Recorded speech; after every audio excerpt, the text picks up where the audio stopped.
Wait, you slept through a I sleep through. through a earthquake that tumbled over your wardrobe. Yeah, I sleep through. I sleep through a lot. I sleep through too much.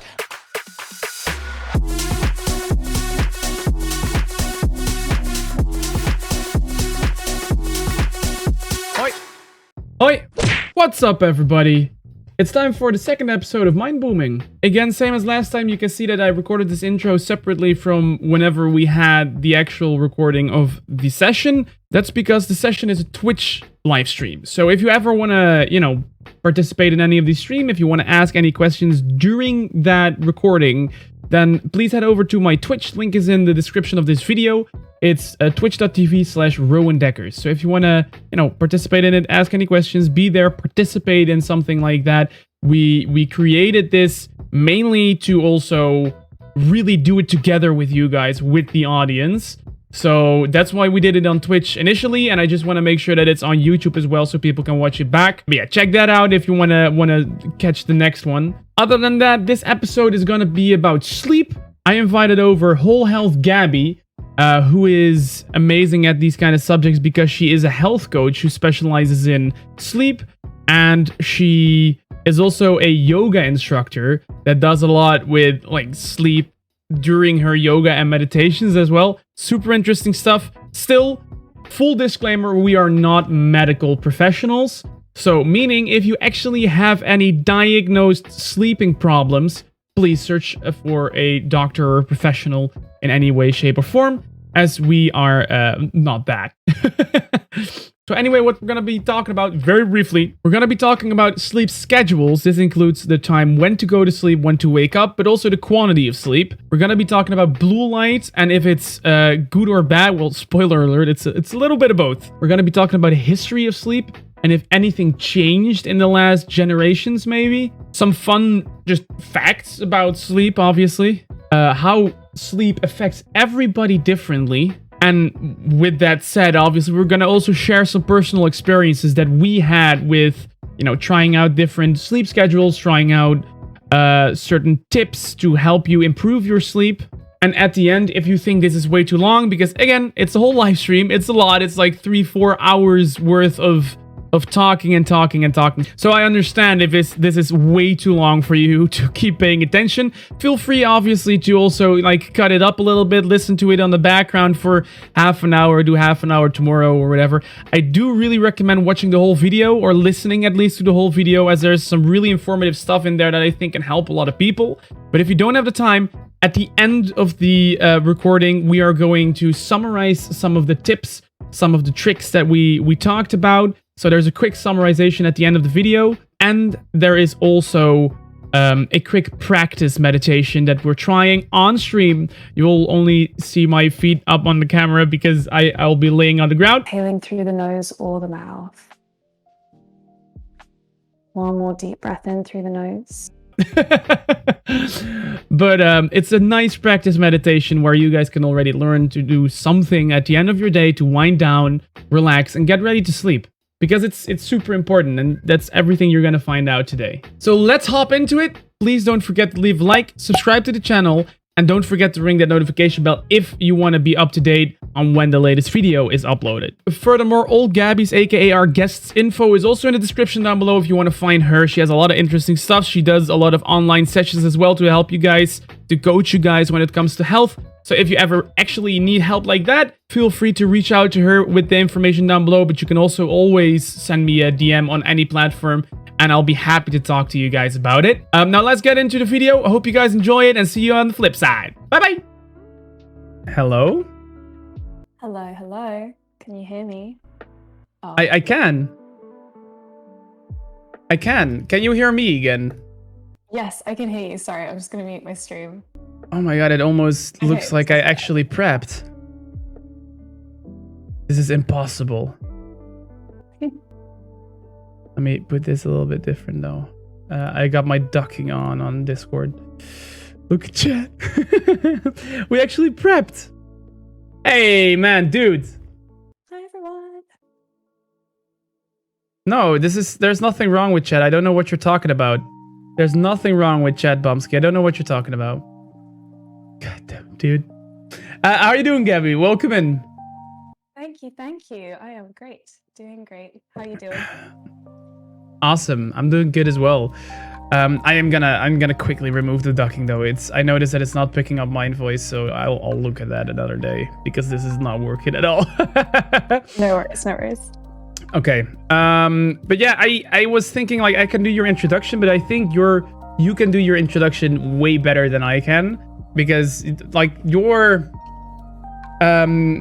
compared to last week where like Rieke and I were just exchanging our experiences from a pretty neutral standpoint, both of us. You are actually a professional on the point that we're gonna be talking about. Obviously not a medical professional, so as I talked as I said before, we are both not medical professionals when it comes to sleep problems or disorders. So if you have a diagnosed sleep problem or this, can you? Yeah, well, diagnose. Let's call it just a diagnose. Please just search for a medical professional and don't listen to us because we're not gonna be able to answer the questions about that. But I'm gonna let you introduce yourself then and tell us something about like what you do, what kind of work you do, and how did you get into all this stuff with like about sleep and stuff like that. So I'm a health coach and yoga teacher. So I did my studies with precision nutrition, and I basically got into the topic of sleep through one of my clients. I was working as a freelancer, and one of my clients who manages a platform that helped people with different sleep disorders and sleep issues. I was writing content for them, and through that just learnt a wealth of knowledge about sleep techniques and sleep quality, sleep quantity, and yeah, how we can implement that. And through my health coaching, I understand a bit about how we can actually implement that knowledge into our very individual and unique lives so that we can find a sleep routine and a sleep pattern that works for the individual person.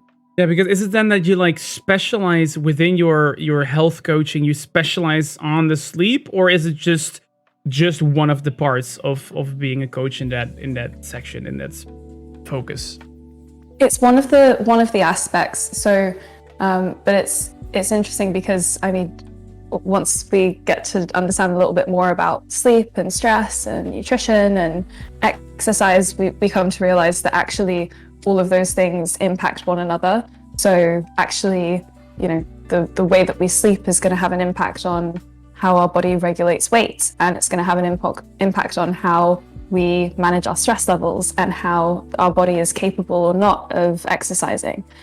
So all of the areas of our health are very intertwined. Okay, and do you think that it's because I heard you talk about like I'm not gonna spoil it all too much because it's definitely gonna come up somewhere in our conversation. But you also said you teach yoga. Does that intertwine a lot with the whole with all your knowledge and expertise on sleep? Yeah, absolutely. I run a yoga class once a week called Sleep Well Yoga, where I very much encourage my students to fall asleep. Like we practice from bed most of the time. If students want to practice on the mat, they can. But I encourage students practicing in bed. That way, if they pass out within the first 5 minutes, 10 minutes, 60 minutes, of that class, that's perfect. That's the goal. Yeah. So yeah, there are definitely some yoga techniques, breathing exercises, meditation techniques, and postures that we can get the body into as well that can encourage the body into a state of rest and digest. So yeah, encouraging blood flow to the brain kind of thing. I'm sorry, but my very creative brain goes to very weird places when you say that you can get into specific positions to help you sleep. Right now I'm seeing someone laying down like a knot with like his legs behind his ears, but he's sleeping, Exactly. Just get your right leg behind your left ear and it's fine. And then you'll sleep. Then you'll just instantly. Sleep. It's like a power off button. You just put it there and then you'll shut down. Exactly. Okay. Easy. if anyone can get their head behind their right leg behind their left ear, I think they would feel quite tired afterwards. I can. You can? Yeah. That's impressive. That's no cap. Like I was always able to put my leg behind my head, and technically, if I put my right head behind my right foot behind my head, it will technically be behind my left ear. Technically, Right. because you'll put your leg here, so your foot is technically behind your other ear. I'm Nikia as well. Sorry, in chat. I'm sorry if I'm mispronouncing names. And also, I feel like a very amateur yoga teacher now, guys.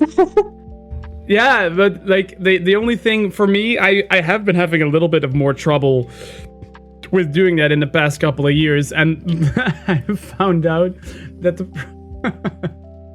it feels so stupid, but the problem why I'm struggling with doing it now is my belly is in the way.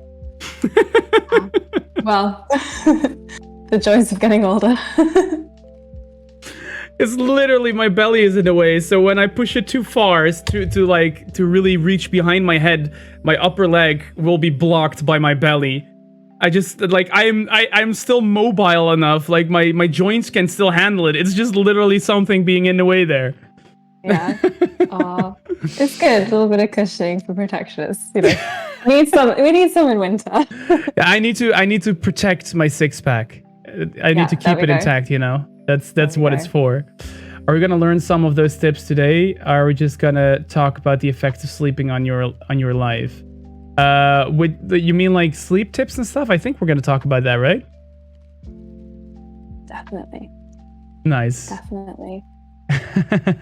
we do have a lot. We have a lot planned. Don't worry about that, guys. We have, again, just like last time, we have myths planned. We have some nice info and personal experiences planned, and we have some questions that I wanted to ask Gabie to touch up on and just look into. It's gonna be a combination of a lot of like feeling, how certain things feel, and how you can very easily help yourself when it comes to sleep, but it's also going to get down to a little bit of science. So I also have some things written down where we look at the hard numbers and we look at some hard facts of like what literally gives a reaction to the body to fall asleep or whatever, you know, the little bit more how do I say it, like scientific things.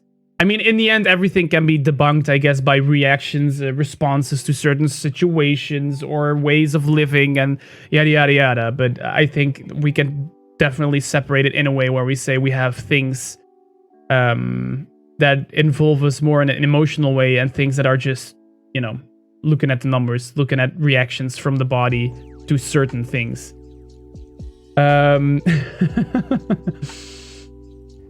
For sure, it's one thing to know the information and to know all of the, you know, how can we get the best sleep quality and the best sleep routine, like what's the best version of that. It's one thing to know that, and then it's a completely other thing to apply it to our lives. And actually it's I hope that's what we'll be diving into today, is how you know, people can take some of the tips, even one of the tips mentioned, and apply it in a way that's comfortable and accessible and easily slots into your life with minimal effort, because in my opinion, that's the best way to approach implementing healthy habits is just slowly, gradually, and kindly.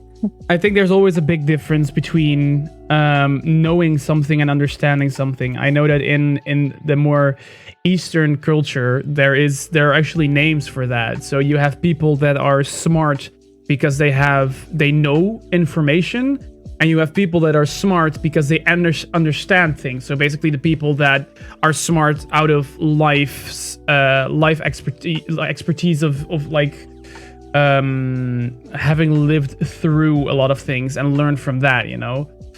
And those two things, those two versions of knowledge have different names in the more Eastern philosophy. I heard it before, where I don't know his name anymore. I think it's one of the biggest mental health streamers there is, who is like this psychologist slash coach who talks with streamers, does like a therapy session with streamers. Okay. Is it Dr. Oh, what's his name? Healthy Gamer, right? Yeah, Healthy Gamer. Exactly, that one. He talked about that at some point, and it was very interesting because it's definitely... I think it kind of ties in with the street smart versus school smart idea, but it's like a little bit more named after the core of that metaphor. Because it's like you either grow smart because you experience everything and you understand things, or you are smart because you just know the facts.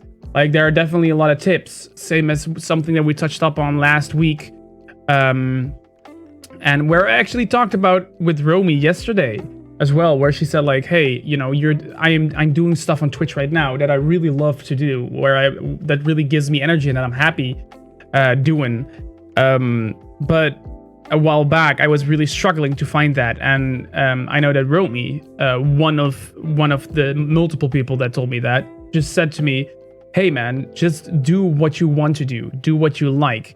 And then there's one thing knowing that I have to do that, knowing like, I just have to stream what I want to do, but understanding that is something different. Understanding what is the thing that feels good. And how you can detect it as well. Like I notice immediately when I have done a stream, I notice with a couple of just telltale signs, if I have done a stream that was true to my heart, or if it's something that I thought was fun but wasn't really fun to the core for me, you know.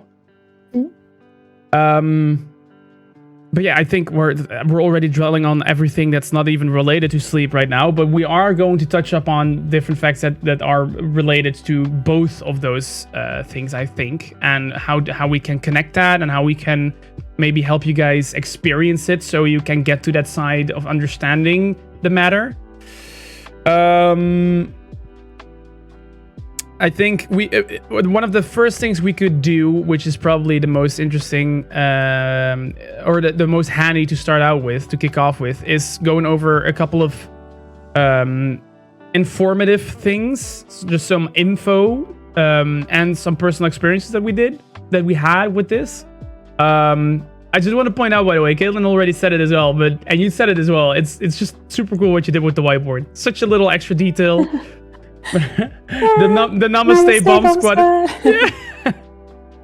Such a nice little touch. That's very cool. Thank you for doing that. Thank you for having me. Looking on fleek. Love the combination of the haircut with those glasses. She looks cute. Sorry if I don't like to be called cute. Well, we talked about your hair. We talked to you about your hair when we were preparing, right? Yes, yeah, exactly. I change it far too frequently for people who are, putting all the effort in to draw me to get it accurate. It's, yeah, I was telling her. I was looking at when I was drawing her. I was looking on her Instagram, and she had like a different haircut on every Instagram post that she posted. So I was like, which one do I have to pick? And it just went for the one from her profile picture, basically. And now we booted up her call, and she enabled her cam, and I was like, shit, it's another haircut again. And she's like, yeah, and I'm growing it out towards another haircut again, so it's gonna be different again. You're gonna grow out a mullet, right? Yeah. That's the plan.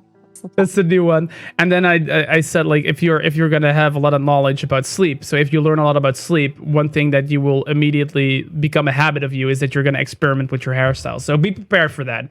If you guys want to learn about sleep, you're probably gonna change your hairstyle every week afterwards. You'll become too sleepy and you'll just go to the hairdressers not knowing what to say.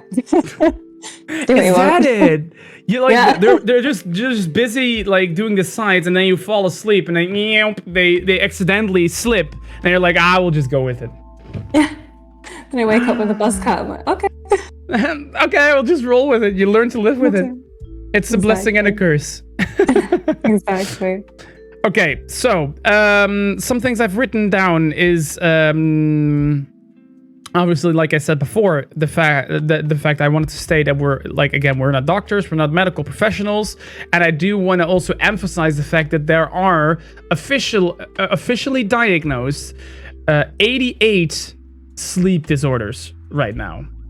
Luckily, there are only 6 or 7 that are pretty recent and that happen frequently. And like, it's not as if we are plagued with 88 sleep disorders, but there are 88. So you need to know that it is a very serious thing. So if you do notice that you have something that might require some medical help when it comes to your sleep and your rest, please do search for medical attention then, because it is definitely a serious problem. We should take it serious if it occurs.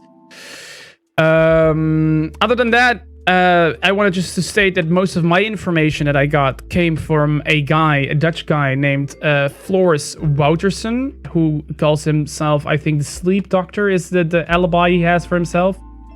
Or the you call it an alibi, right? Like his name, online name is like the sleep doctor. His persona, or what is that called? His self-proclaimed title, maybe. I don't know, because I don't think it's an official title, but he earned the title, that's for sure. Like, he did a lot when it comes to that kind of stuff.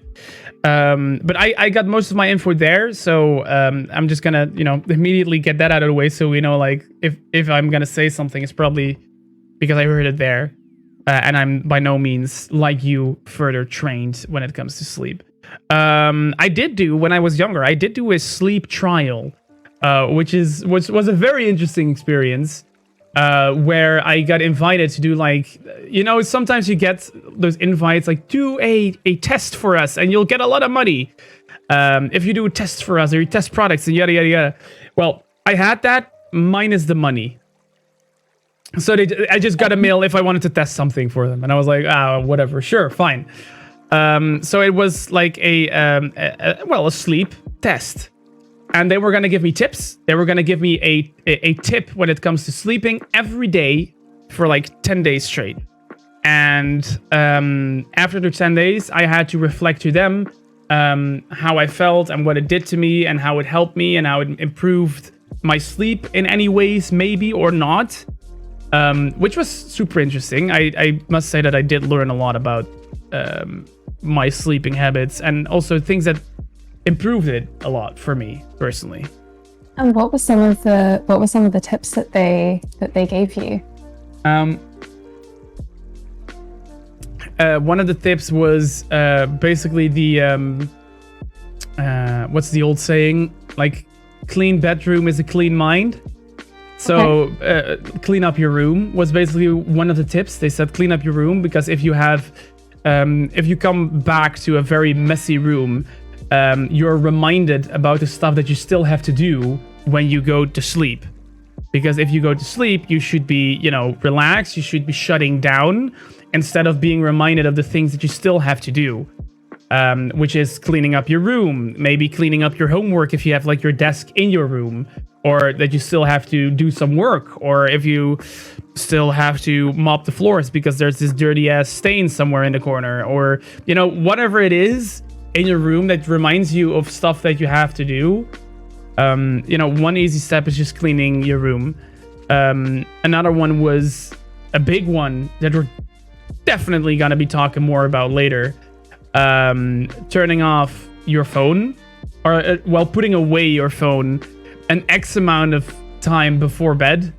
I'm saying X amount because obviously that's also relatively flexible, and there's some science behind it, and there's some different habits behind it that we're probably going to talk about more, because it's too big of a subject to just debunk and like, oh yeah, this is a tip I got. Let's just, that's it. That one in particular I find it's very easily said, but it's actually really very difficult to put that one into practice, I feel. I still don't do it. Like, I'm not gonna act like I'm a saint or whatever when it comes to this kind of stuff. Like, I still don't do it. I go to bed, have my phone, I put it away whenever I lay in bed, then I put it away, and when I wake up, I pick up my phone. And I want to change that though. Like a couple of weeks ago, I did decide that I'm probably going to get a wake up light, because I also myself really love to wake up with light, and it's also a very healthy way of waking up, I learned. I thought, and maybe you're going to say like, nah, that's bullshit. But I'm curious what your take is on that. But I'm going to put I mostly want to do that because I want to put my phone away and still have a alarm next to me, because my phone is my alarm right now. So I want to put it away, and for that, and like that way, I'm gonna reduce also the temptation of getting my phone first thing in the morning or having it until I actually fall asleep. Yeah. Yeah, for sure. It's that's a huge part of like implementing any kind of change, I guess, is figuring out, well, what are we going to do instead? Because if I'm used to having my phone as an alarm, but I don't want to wake up and go straight to my phone, or just before sleep, setting the alarm, have to have that phone. And that's great that you've already figured out, how you're gonna do it. I mean, that we're often our biggest enemies, right? In those situations, we tend to think like, I have a problem. That problem is my phone is my alarm, so I can't put my phone away. Like away from reaching distance or whatever, and then we tend to give up. We're like, no, I guess I can't do it. I have a problem. I guess I can't. I guess I have to take my phone with me. Like, it's very easy for us to get that as an excuse, instead of saying like, oh, let's see what the possibilities are of making it possible for me to put my phone away. Maybe I can get a wake up light. Maybe I just put my phone on the other side of the room, and I'll just stand up in the morning to turn off my alarm. Or, there are a lot of Rome, what was it? Many roads lead to Rome. I don't know if that also is a saying in English, but it is a saying in Dutch. That there are many roads that lead to Rome. Do you know it? Is it a familiar one? That's the saying over, yeah. Okay. As well. Good to know that that's an international saying. I have a lot of Dutch sayings where people are like, you guys are weird. What are you talking about? There are a few of those in French, actually, that I'll translate to my friends, and they're like, that sounds really, like, morbid or weird. I'm like, yeah, actually, come to think of it. I have heard that about French when I still had French lessons back in middle school. We never really got into the sayings, but I did hear that, like, French sayings are pretty, well, yeah, morbid is maybe the right word. Yeah, look up the translated lyrics of our national anthem. It's quite morbid, to say the least. I don't know if I want to now. I think we have to dedicate a whole other stream to that. Yeah, don't do it before bed. It will freak you out too much. We'll dedicate a stream to debunking what's wrong with the mental health of the people that thought of the national anthem of France. Yeah, exactly. We already got a question that's quick about the alarm, which we can probably talk about a little more right now, I think, right? Sure. So Caitlin said about having your phone as an alarm. I have an app on my phone called Sleep Cycle. It's supposed to detect when I'm in light sleep by the amount I move and speak and wake me up then. They said it's supposed to make you more awake right after you waking up and reduce the need for snoozing. What's your intake on apps like this? Do they work? And is it good or bad in your opinion? Sure. So the apps that track your sleep, they're really interesting, because the way that they're tracking your sleep is essentially through recording your sleep pattern and your heartbeat while you sleep. So the microphone is turned on, and it's listening for those changes in your sleep pattern. When we're in certain stages of our sleep, so we have 4 stages of sleep, and we need to go through those 4 stages of sleep 5 consecutive times per night to have what is considered a healthy quality and quantity sleep. So when these sleep apps record that breath, they can tell exactly what stage of sleep you're in. So the way that it works in terms of waking you up to reduce the need for snoozing, if I were to wake you while you're in sleep stage 2 or predominantly sleep stage 3, if I'm not mistaken, you will feel incredibly drowsy. Incredibly drowsy. I don't know if you've ever woken up with an alarm and it's like, I can't even open my eyes. I can't move. I don't want to get out of bed.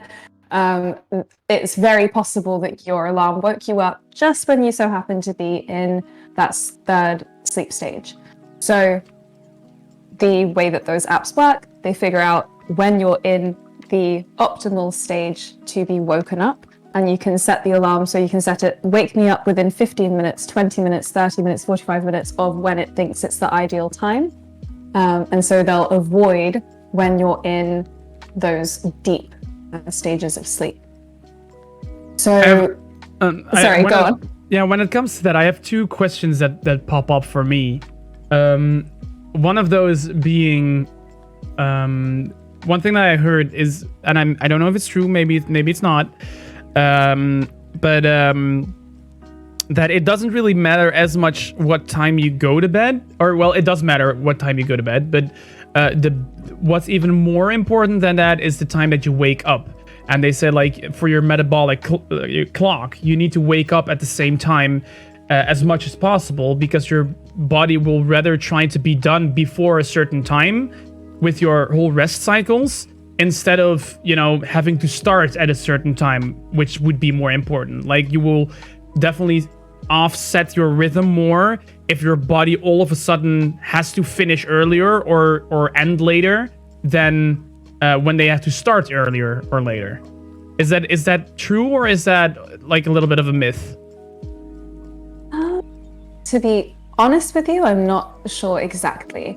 The idea of going to bed and waking up at the same time every day, it is to help the body come into its natural, or maybe not natural, but into more of a routine circadian rhythm, where it produces our sleepy hormones and stops producing our waking hormones at those specific times, or vice versa. We know that we're always waking up at 7, so the body naturally just starts to get into that routine of producing its waking hormones at that time. And that's the same for when we go to the time that we go to bed, the time that we wake up. There are many other factors that are going to impact the production of waking and sleepy hormones. But in terms of finding that rhythm, it is very helpful to fall asleep and wake up at the same time. It's not super accessible for everyone, with most people being on jobs that require shift work. And so, changing up that routine all the time.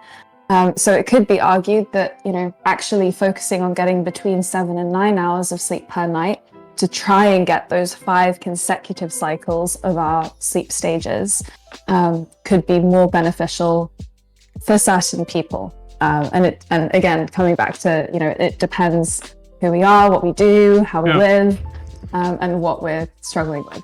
So specifically for people that, for example, can't uphold a specific sleeping rhythm, like going to bed at the same time every night, it would be just important to focus on at least getting those cycles in, and then waking up at the right time when it comes to ending and starting those cycles, right? Exactly. Because I heard, and correct me if I'm wrong, but the reason why it's so hard to wake up when you're in stage 2 or 3, you said it was, is because when you go to bed, when you go to sleep, your body, or your brain will shut down your body, which is also why we do not in real life reenact our dreams whenever we dream. Because if our body wouldn't shut down that connection with the body, we would literally be, if we were running in our dream, we would be running in our bed while laying in bed. We would be like doing the exact movements we would be doing in our dreams.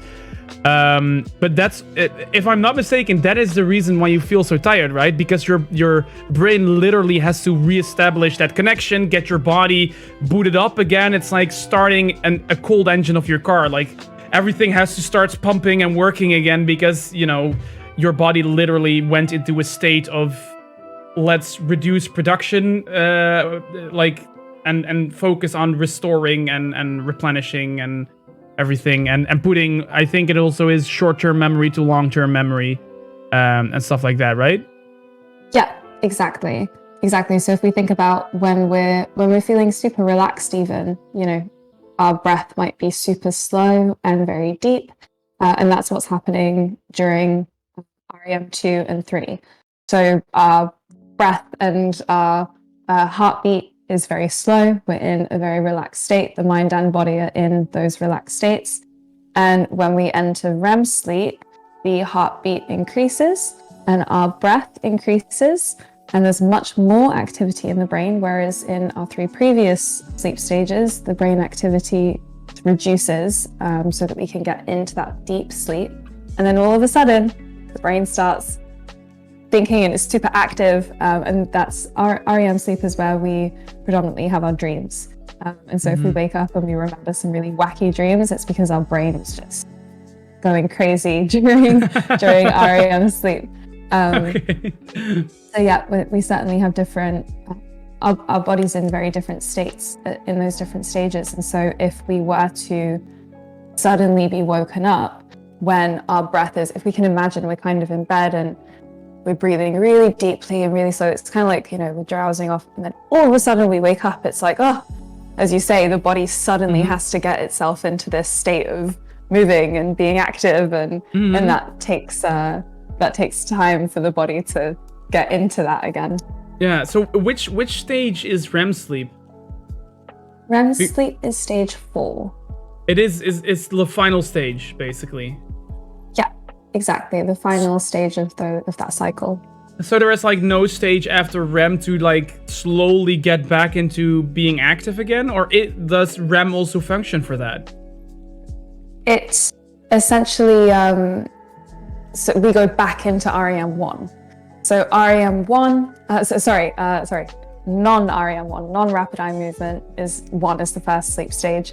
So that's when the body starts to slow down. We start to slow the breath. Our body temperature starts to slow.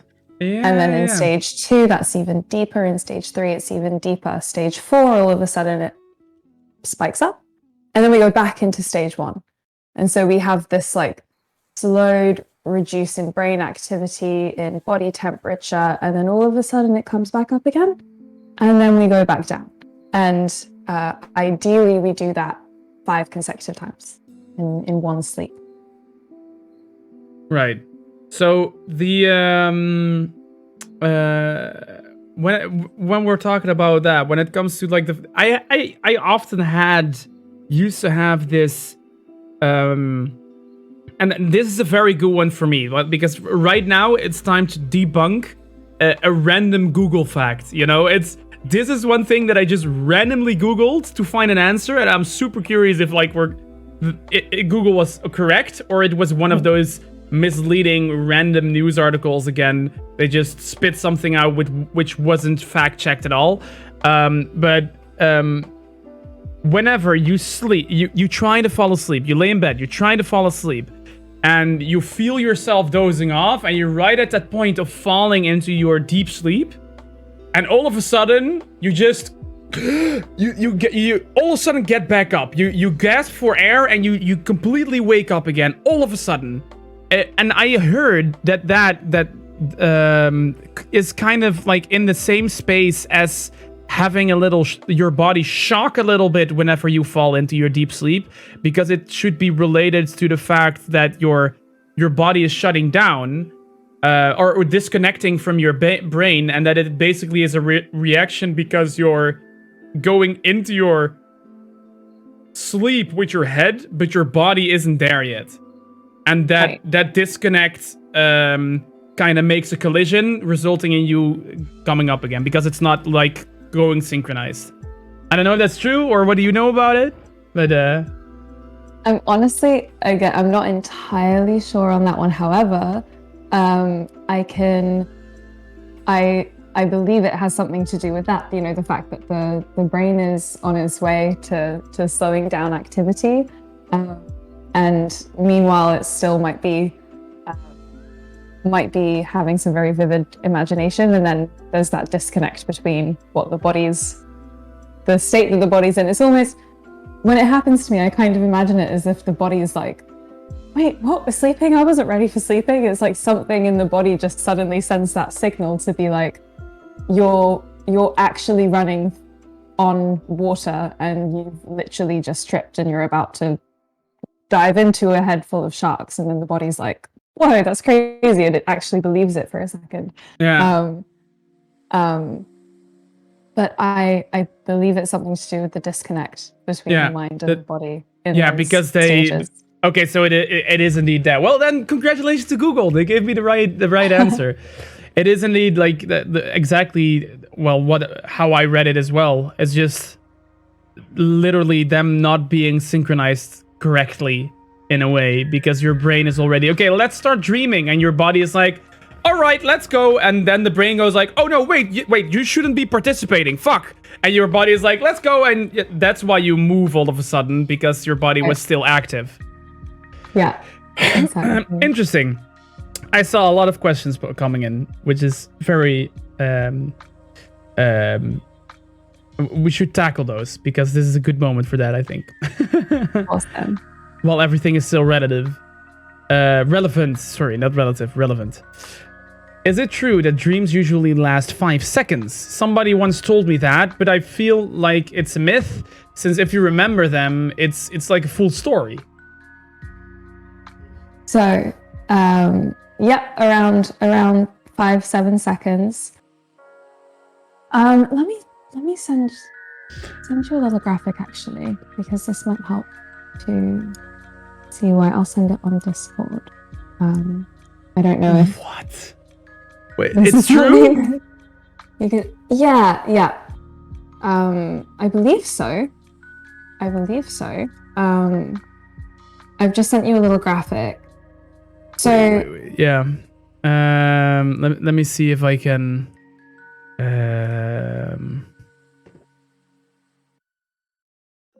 So essentially, it's a little graphic of the amount of time that we spend in each of the sleep cycles. And in our REM sleep, we stay there anywhere between 10 and 60 minutes. And the amount of time that we spend in these cycles, it differs with each. The amount of time that we spend in each of these stages differs with each cycle. So if we are at our third consecutive cycle, then our REM sleep, we're going to spend a little bit more time there.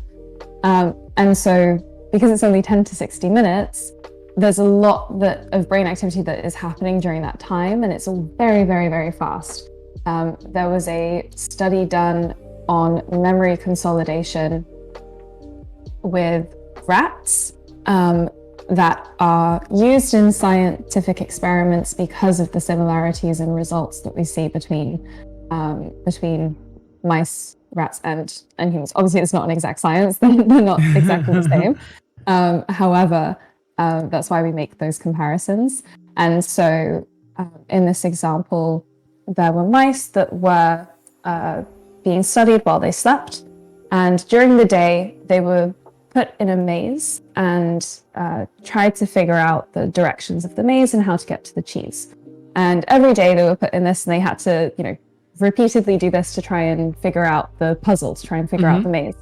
And during their sleep, their brain activity was tracked, and what essentially was seen to be happening was during REM sleep.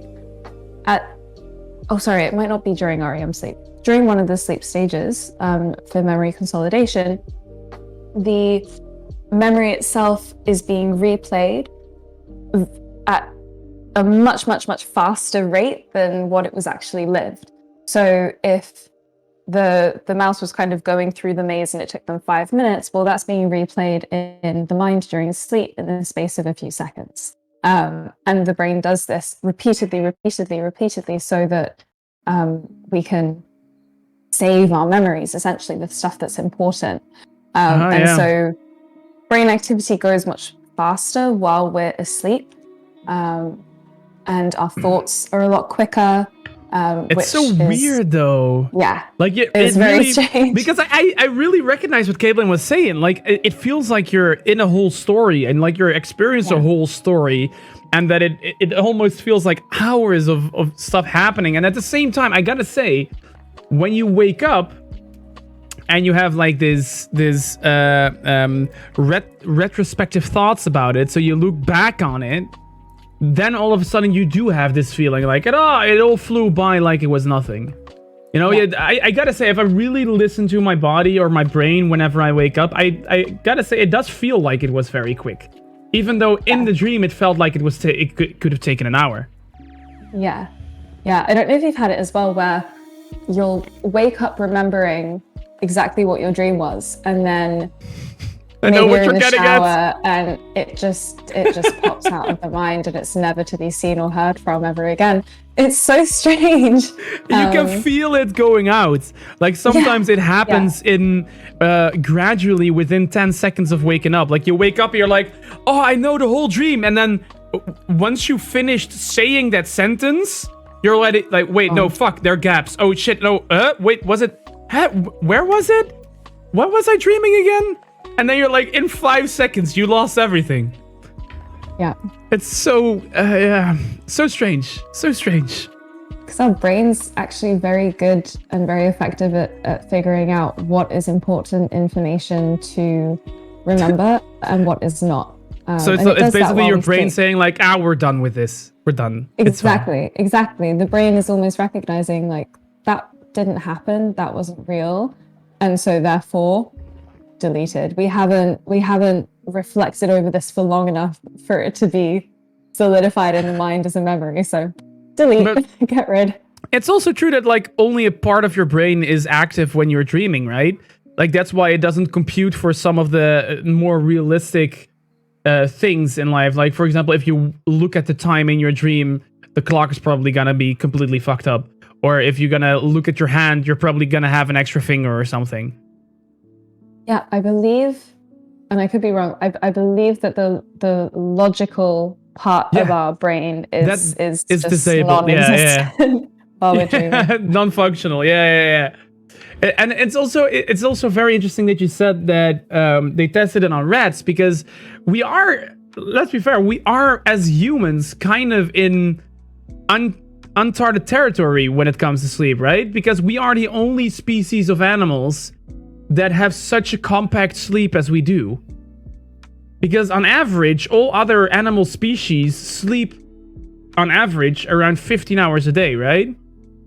Yeah, and it's interesting because if we think about like our human evolution and you know, our goal as the animals that we are, our goal is always to survive and thrive and procreate. That's it, right? We need to make more versions of ourselves, and we need to make sure that we're making the best versions of ourselves. That's just as in terms of human nature, animal instinct, that's what we strive to do.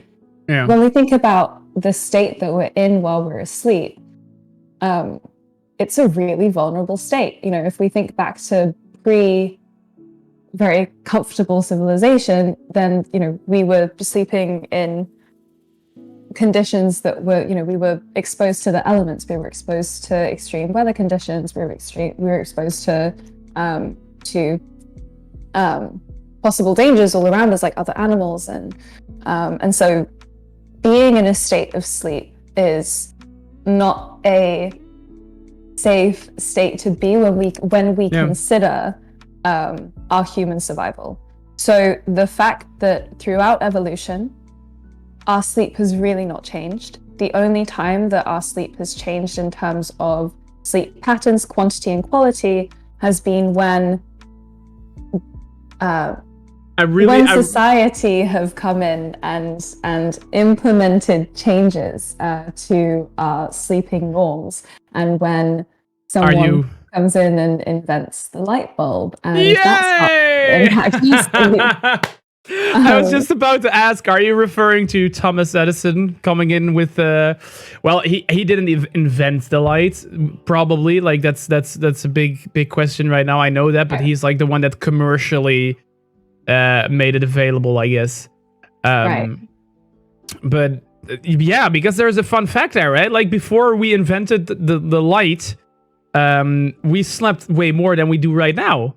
Like a fun fact on that is like it's probably different for you. I don't know how much it differs per country because this is a Dutch fact. But before we invented the light, in general, we had an average of 10 hours of sleep as humans. We slept 10 hours every night. Then we invented the sleep, and now, like in these days, in the Netherlands, the average is around 7.5 hours of sleep. We have Dutchies have an average of 7.5 hours of sleep, and also fun little extra, or 7.8. Sorry, I said it wrong. And 62%, also a fun fact, rates their own sleep as not sufficient. That's in the Netherlands. So we all sleep 2.2 hours less than we did before the invention of the light bulb, and now almost 2/3 of the Dutch the Dutch the Dutch people, whatever, almost 2/3 say that they don't think their sleep is sufficient. That's a lot. Yeah, it's a lot. It's a lot. I had a similar sleep app actually, and yeah, it shared similar stats of people in the UK, I think it was like in the high 60s of people who were satisfied with the quantity of sleep that they were getting or quality, and it's funny to think how our society's mindset and almost like approach to sleep has changed so much over the years, and how we neglect such an important thing of our survival, because people don't realize it, but people can die out of bad sleep. Yeah, that's I read this article, or I heard about this article of where was it I wrote it down.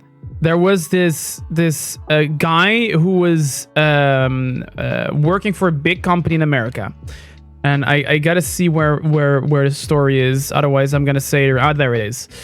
He got his job in America, very big corporate job, and there they have, in some companies they used to have, I don't know if it's still a thing, something that's called the magic circle. And whenever you enter a big corporate company there, the magic circle is basically to impress your boss and impress the team there. You work 3 days non-stop.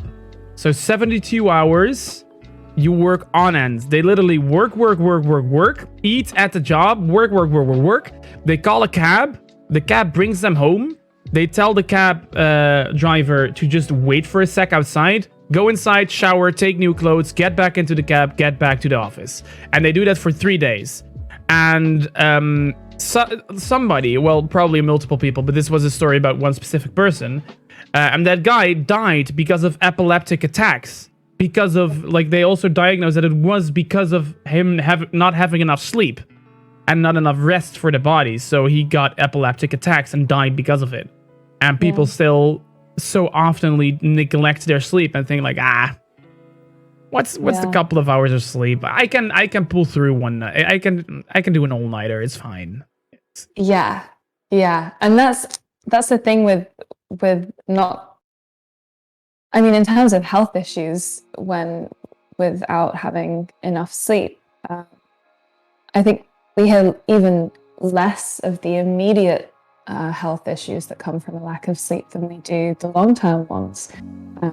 But even then, I don't know the exact stats of what's more dangerous, one night of bad sleep or long term. I imagine it's the long term effects of long-term sleep deprivation. But if you were to get behind the wheel of a car and you were sleep deprived, that is equivalent to you getting behind the wheel of a car and being over the alcohol limit for driving. Exactly. And so, in that sense, there are many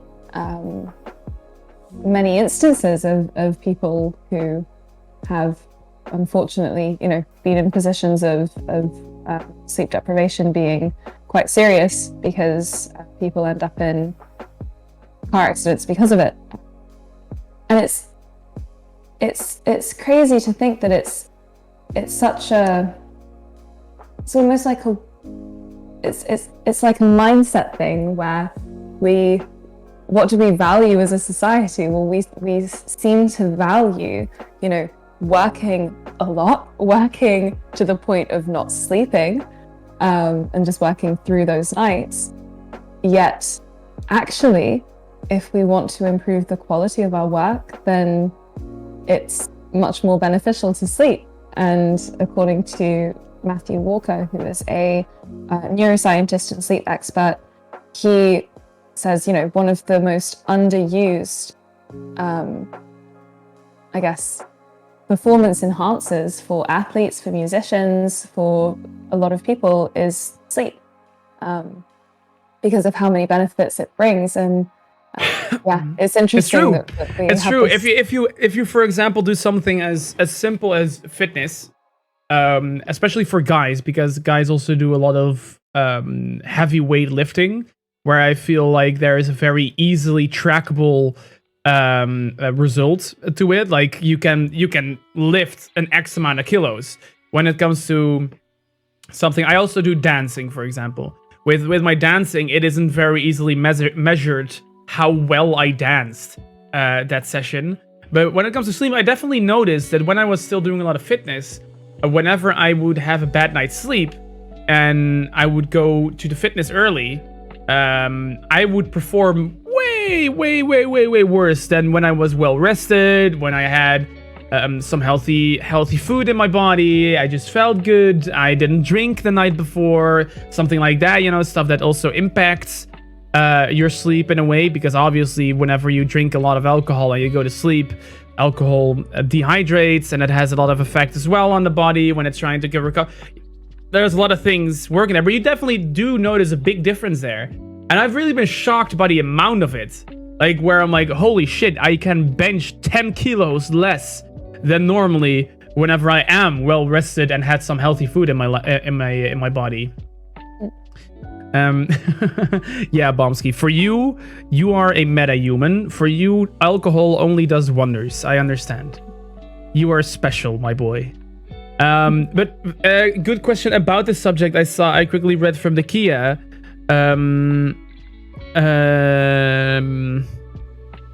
We have, by the way, again, we see all your questions and we write all of them down, so we try to tackle them at some point, so don't worry. But this is a really relevant one. I'm all tired and I'm like, yes, finally to bed and to sleep. But when I'm in my bed, I have, as we call it in Dutch, plafonddienst, which is ceiling duty, literally translated to English. I can't fall asleep. I'm all energized again. How is it possible 2 seconds before I was all tired and stuff? Well, I have a very fun take on this. I'll just say that, and then I'm going to ask you to give your professional opinion on it. I'm very curious what you think about the take I have on it with the limited knowledge that I have on the subject. Because I feel, I was just about to say that also before the question, I feel that we tend to expect a lot from our sleep. Like, I am having an incredibly hard day. I am having, I did a lot of stressful stuff. I expect my sleep to just fix that for me. Instead of really, we can do a posture check and a stretch, I see, is redeemed. So that's important. Stretch. Oh, that was really necessary, thank you.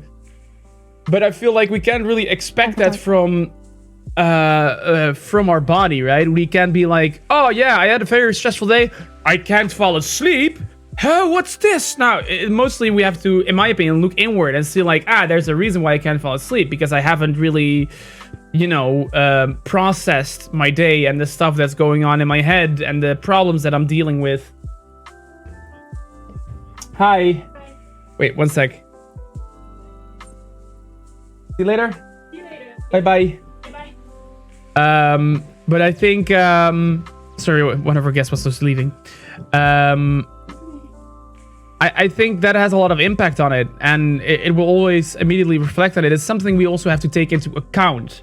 If we said like, oh, we had a very heavy day, make sure you take some extra time in the evening to first relax and, you know, take care of that stuff. I've noticed a lot of people that have been bulking up certain frustrations maybe, and then was like, I'll take care of it tomorrow. But the fact that you left it all like boiling up in your head resulted in a bad night's sleep because you didn't take care of it. You didn't accept it and process it and, you know, act on those feelings and those emotions and those thoughts that you had, which result in your sleep being, well, pretty hard. Yeah. I think if we have a lot going on in our lives, or, you know, or maybe we don't think that we have a lot going on in our lives, but we're feeling a certain kind of way, you know, we're feeling anxious or stressed or overwhelmed, or maybe we're not feeling any of those things, you know, maybe it's more subtle, but if we don't give ourselves enough time to kind of process that emotion and to process those thoughts, then it can become very difficult for the mind to kind of get to a state where, and for the body to get to a state where it can fall asleep. It's very common for that to happen, you know, for us to get into bed and then we close our eyes, and then all of a sudden, bing, the eyes are wide open and we're staring at the ceiling and we're thinking about all of the things that maybe we didn't do that day, or we should have done, that we said and we shouldn't have said, or whatever it is. It can suddenly feel like the mind's just filling up with all of these thoughts and all of this stuff, and it's like, why is this happening? I'm literally trying to fall asleep. And especially when it's like stressful thoughts, it's also scientifically very counterproductive, right? Because stress releases dopamine. What's the other hormone called that also gets released whenever you're stressful? The stress hormone. Endorphins. And endorphins, is it? I think so. Don't quote me on that, but I know it goes tied together with dopamine as well. So it's actually super counterproductive, because whenever you have those stressful thoughts, you get more awake and you get more active, and because your body also goes into that state of stress. So if you go to bed and you have for example, you had a stressful day, or you have some hard things to think about, you will get a little bit of that, you know, dopamine, stress hormones, whatever. And because of that, you'll probably be like, I just want to sleep. But then you don't fall asleep because you have that dopamine rush and all that shit going on in your body and all those stress hormones. So you get more frustrated. So you get more stress and more dopamine. And that's how you get like those restless nights where you can't sleep at all, because you get into this eternal cycle of stressing about the fact that you can't sleep. Yeah, exactly. Right? Exactly. And it's, as you say, it's very counterproductive. However, unfortunately, our thoughts are very often have no regard for like when they come up, if that makes any sense. Like, you know, the time that we can be so ready to just fall asleep and pass out can be the time that we really don't want to start thinking about our to-do list. But then that just so happens to be the time that the brain decides to remind us of it.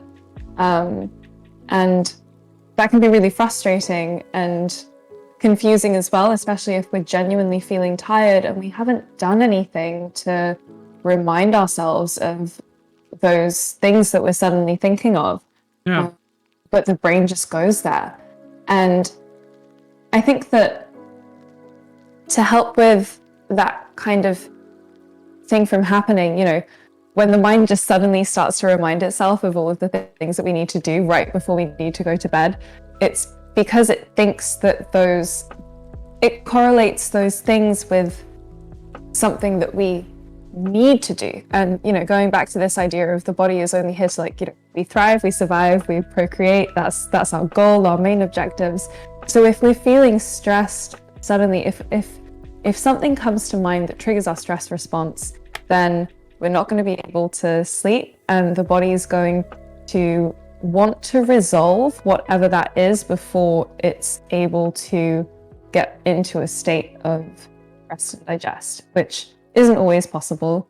I'd argue most of the time it's not possible. If we have a stressful, thought that pops into the mind, we can't just suddenly resolve it and move on.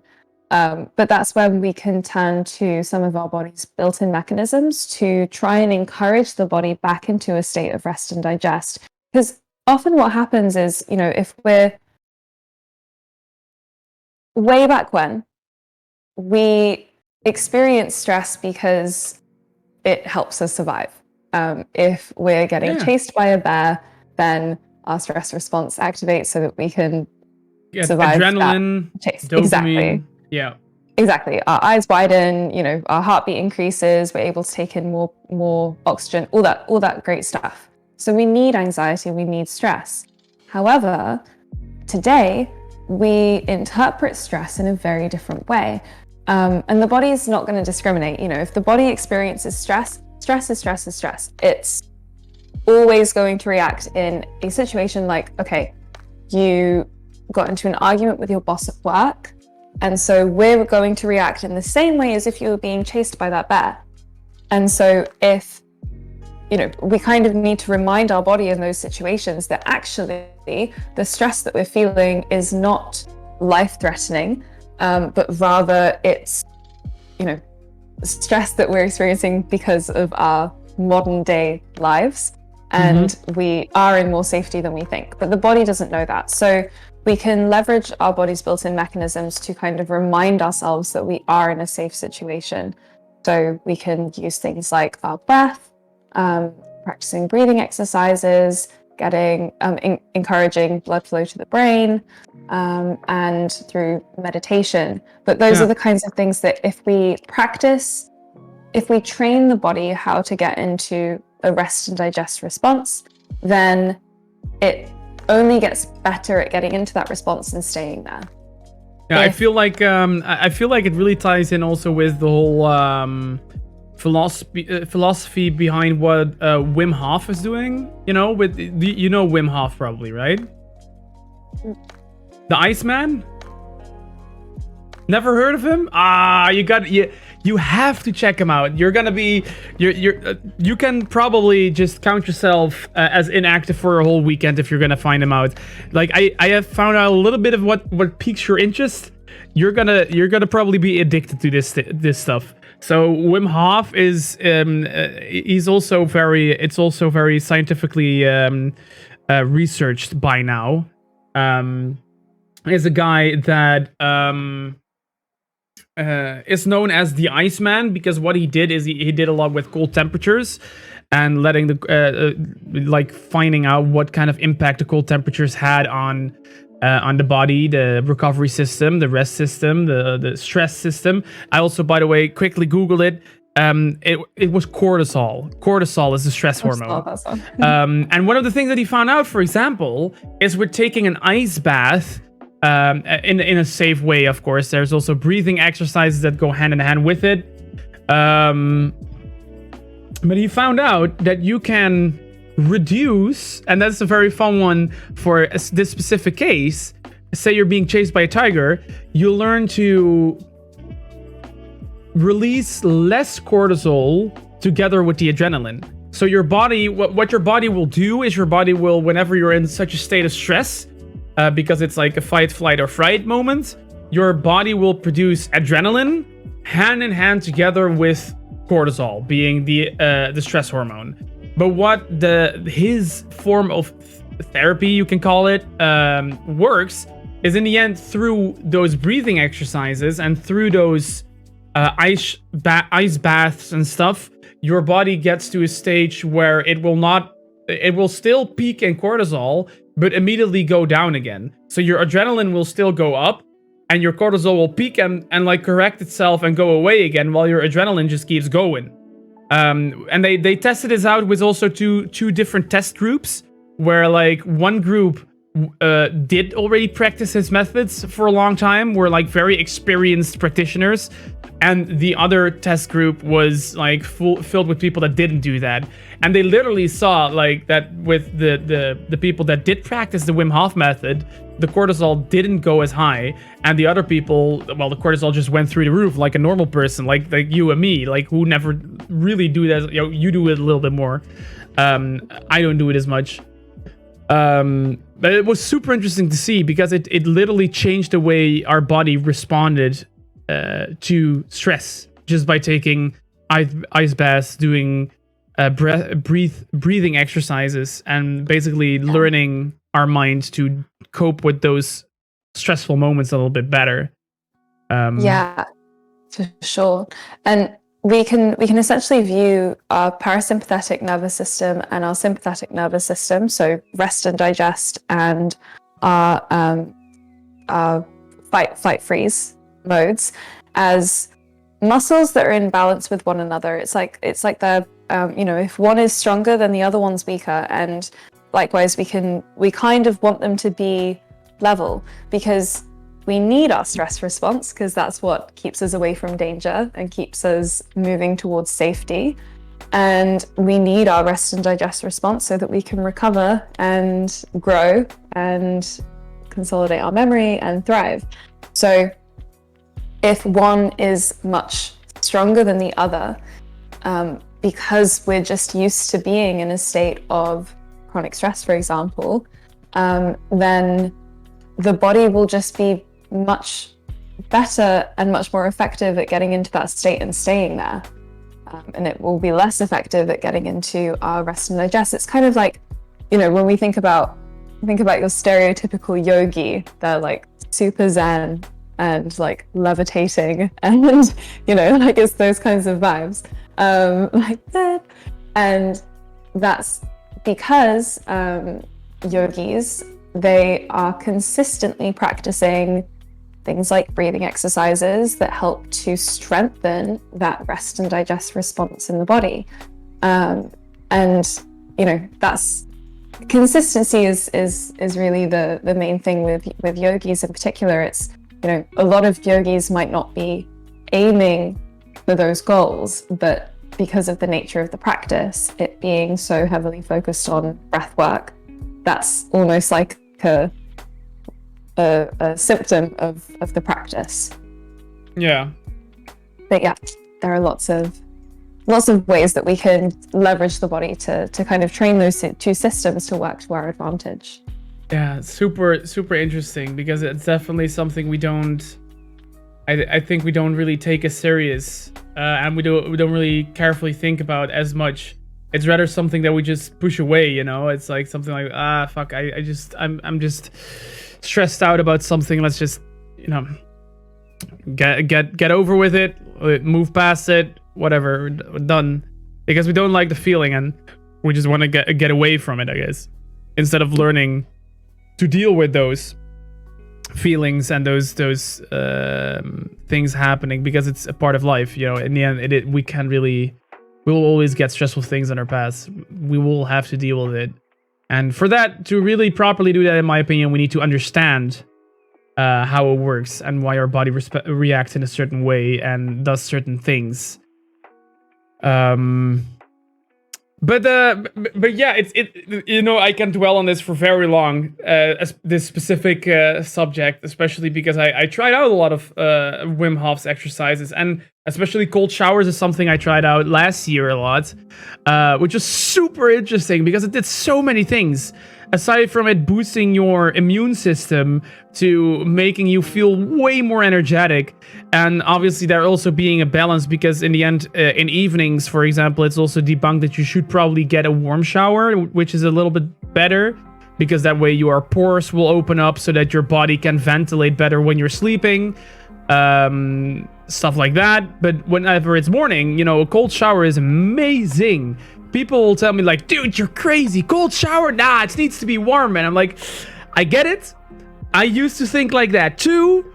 I really understand. But once you get it, once you have experienced what kind of effect a cold shower can have on your body, for the energy and how healthy you feel, and all the also your mood is impacted by a lot because it releases.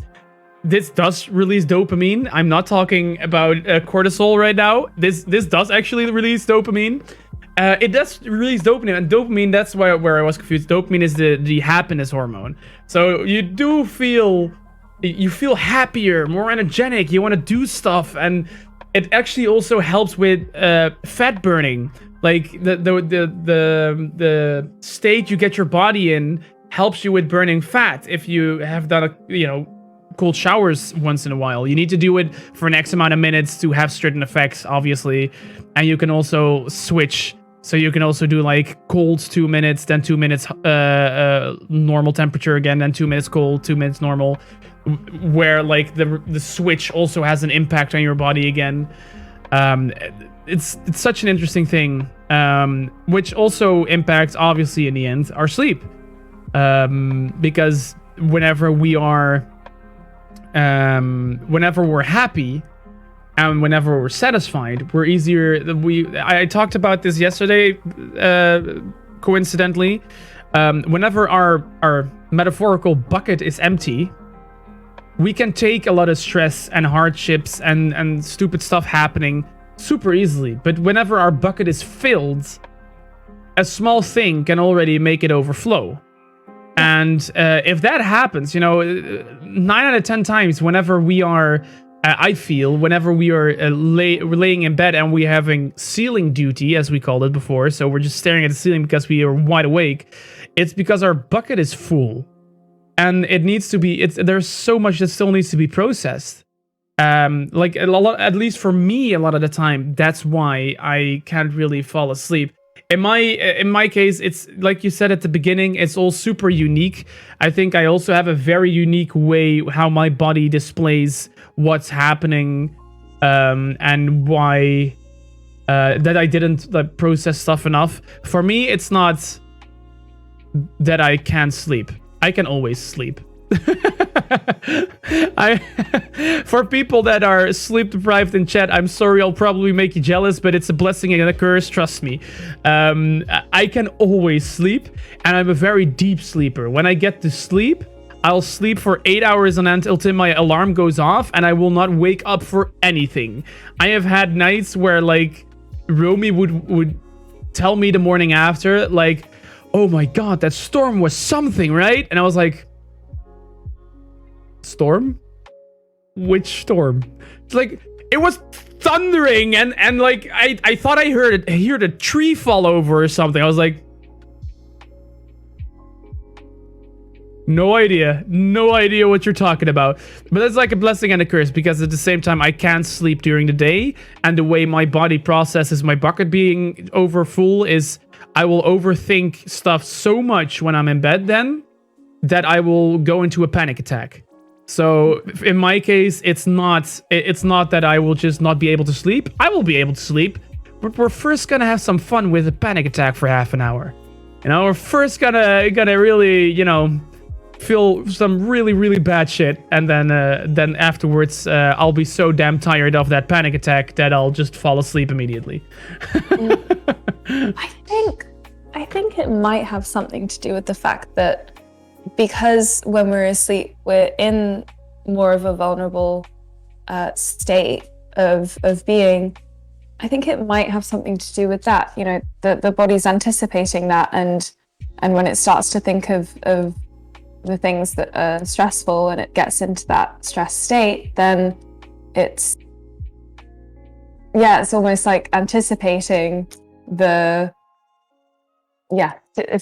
if you see what I mean, like it's anticipating that state of like being completely asleep and almost like vulnerable in terms of, the animals that we are.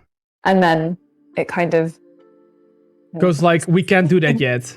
Exactly. Yeah. It's like we're not ready for rest. Like we can't take a rest right now because there's still way too much shit going on. Stuff to resolve. Yeah, exactly.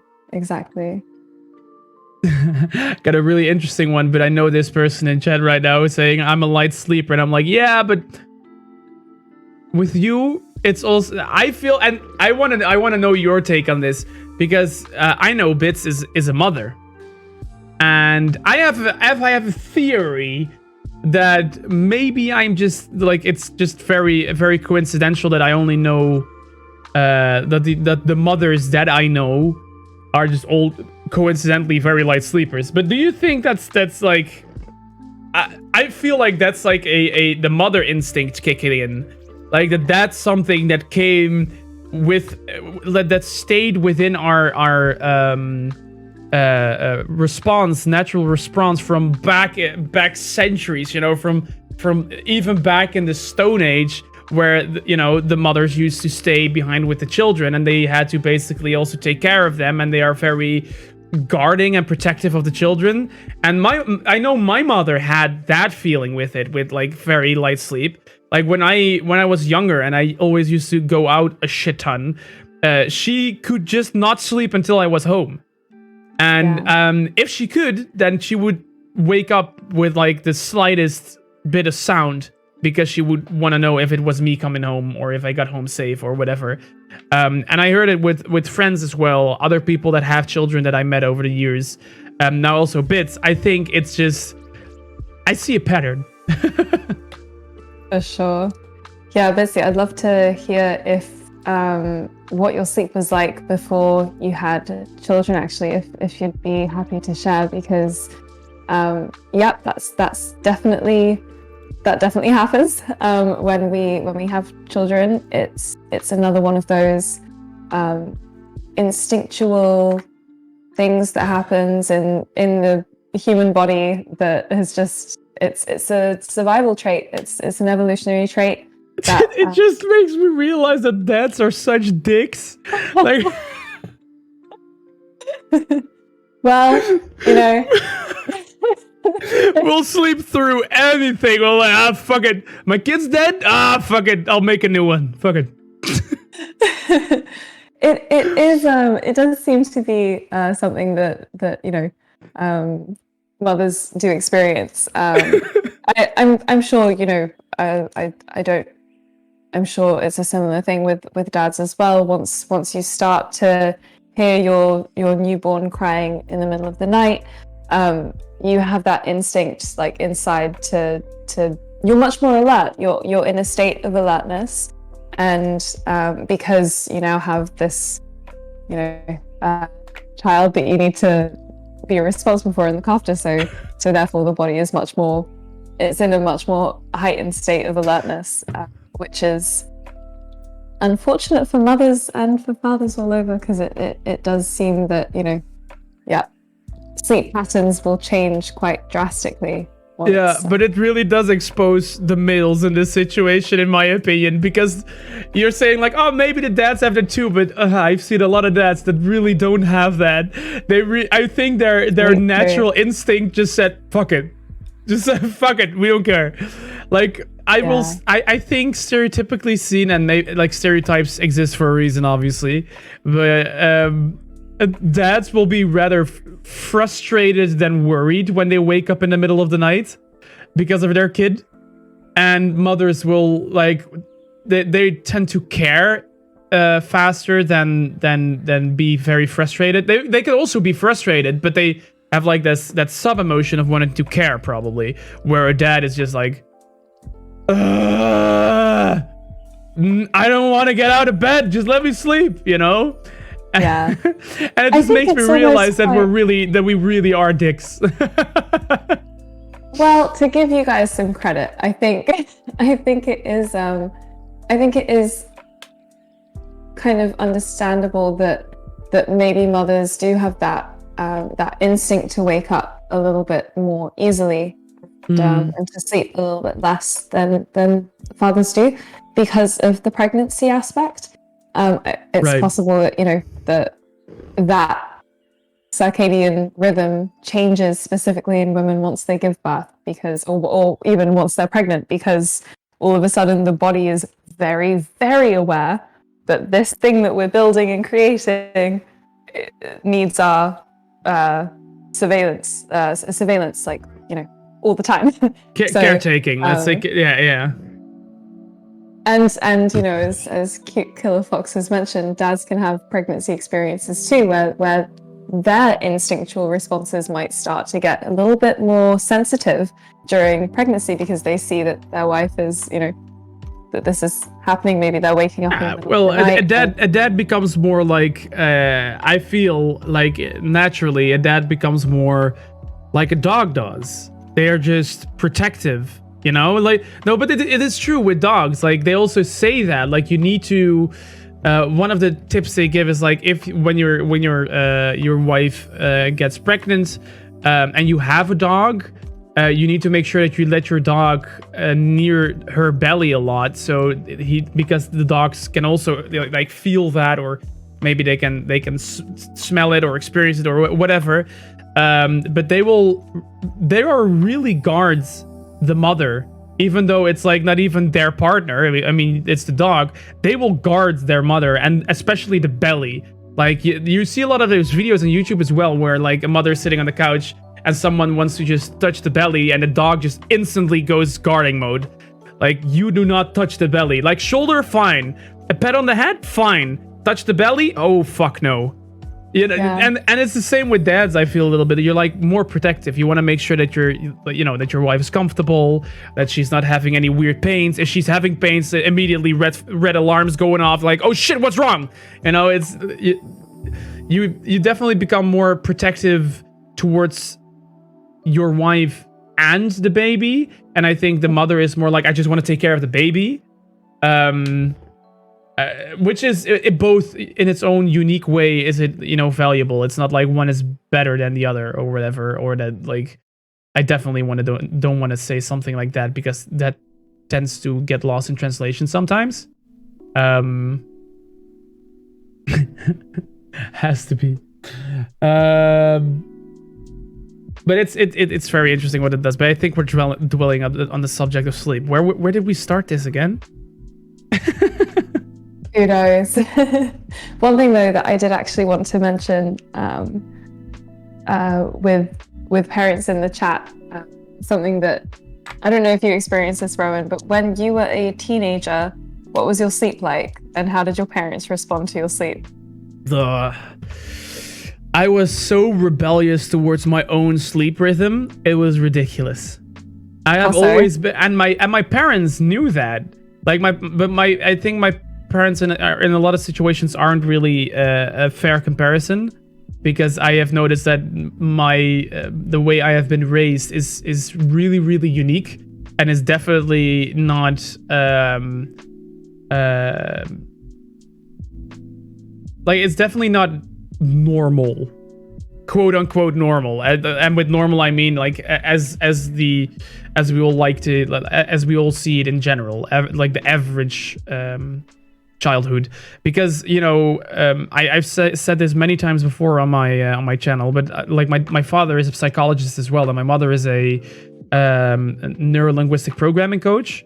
So they both really knew how stuff worked and what was like mentally probably the best thing to do when raising a kid, and how to give a kid space, where to give them space and where not, and where the boundaries are, yada yada yada. So for me, they always used to warn me when I was younger, like, dude, you need your sleep. I was like, fuck it, no, I want to live, god damn it, I want to play games until it's 3 a.m. And you know, I did that but I noticed obviously that I was way too fucking tired to do that, because my parents knew me. I need a lot of sleep. That's just how I am. That's coming back to that blessing and a curse. I can sleep only at night, and I need my X amount of hours of sleep, but I can sleep very well. Like, the benefit is I can sleep very easily and I will not wake up. The downside is I have to get my 8 hours minimum, and I really need to sleep during the night because I can't sleep during the day. But yeah, I think I was more rebellious towards my own rhythm than that I was rebellious against my parents. My parents were like, okay, you know, experience it yourself, just try it, as long as we don't suffer from it. So as long as you're quiet at night, you know, it's fine. And if I wasn't quiet, they will just come down and be like, dude, that's enough noise. By the way, I don't know if you saw, but Bitsy also responded to your question. She could sleep more easily. She says, I was okay at sleeping. I could sleep anywhere, to be honest, when younger. Yeah. Oh, it's one of those things when my mum was the same. My mum used to sleep just like I do, which is similar to you, Rowen. As soon as I pass out, I'm done. I'm out. And actually, funny story. When I was younger, I was sharing a room with my sister at my grandparents' house, and my granddad built their home up north in the UK, and so he was always a little bit paranoid about closing the door fully at night because they live right next to a Royal Air Force, and so all throughout the day they have planes going overhead that are incredibly loud. Like, it makes the house shake kind of loud. Oh no. And so we always had to keep the door slightly ajar, and so we go to sleep and I get woken up by my sister, who's nudging me. She goes, Gabie, wake up. I was like, what? And she was like, there's been like a plane crash or something, or an earthquake or something. Everything was shaking, like, you need to wake up. And I was like, what are you talking about? Like, no, that didn't. Oh my God. We're up in the north of England. Of course there wasn't a plane crash or like an earthquake. And then she goes, Gabie, open your eyes. And I open my eyes, and there is a wardrobe that has fallen, that is like balancing on the side of the bed. And I slept through it. And so I was like, I opened my eyes, I was like, okay, yep. Oh my God. Something has happened. As it turns out, it was a 5.7 earthquake on the Richter scale, I believe. And it was the biggest earthquake that we had experienced up north. And I just slept right through it. And my mum used to be exactly the same. And as soon as she had my sister, that all changed. And to this day, she still has that same sleep that she had when we were younger. Okay, you're winning this. I'm giving you the awards. I'm never gonna top that. Wait, you fucking slept I sleep through a earthquake that tumbled over your wardrobe. Yeah, I sleep through a lot. I sleep through too much. Whenever my parents come to visit, I'm always like, I'll take the couch, because I know that people can be awake for 4 or 5 hours walking around me, and I'll still be asleep. Yeah. Yeah, I always used to do that too. I knew I would not have a great night's sleep, because whenever I sleep on a couch, I have a hard time turning around. And, I don't know if that's a myth, but you have to turn around a couple of times in your sleep, right? To stay flexible or something? I haven't heard that one. I thought Possibly. It was like that. On average, you turn around an X amount of time during your sleep. So that your body doesn't get stiff or something. Like, you normally do that in your sleep. But I kind of notice that when I sleep on the couch. So, like, because on the couch, I can't turn properly because there's not enough space. So I will just wake up once every X amount of hours, all stiff and stuff. I'm like, oh, I can't lay on this side anymore. And I turn around and then I can sleep again. Interesting. I haven't heard that one, but I mean, in terms of sleep positions, there are certainly positions that are better for us to sleep in, and certain people are more prone to sleeping in certain positions than others, depending on like the shape of our spine and our flexibility. Some want to have their foot behind their ear and stuff, and exactly sleeping really casually like that. Ooh, okay. Well, that's definitely very interesting info about you. Sleep through anything. I think we can maybe tackle another question. Because there was a lot of stuff coming in. Let me correct something I see that was written down. There, it was Wim.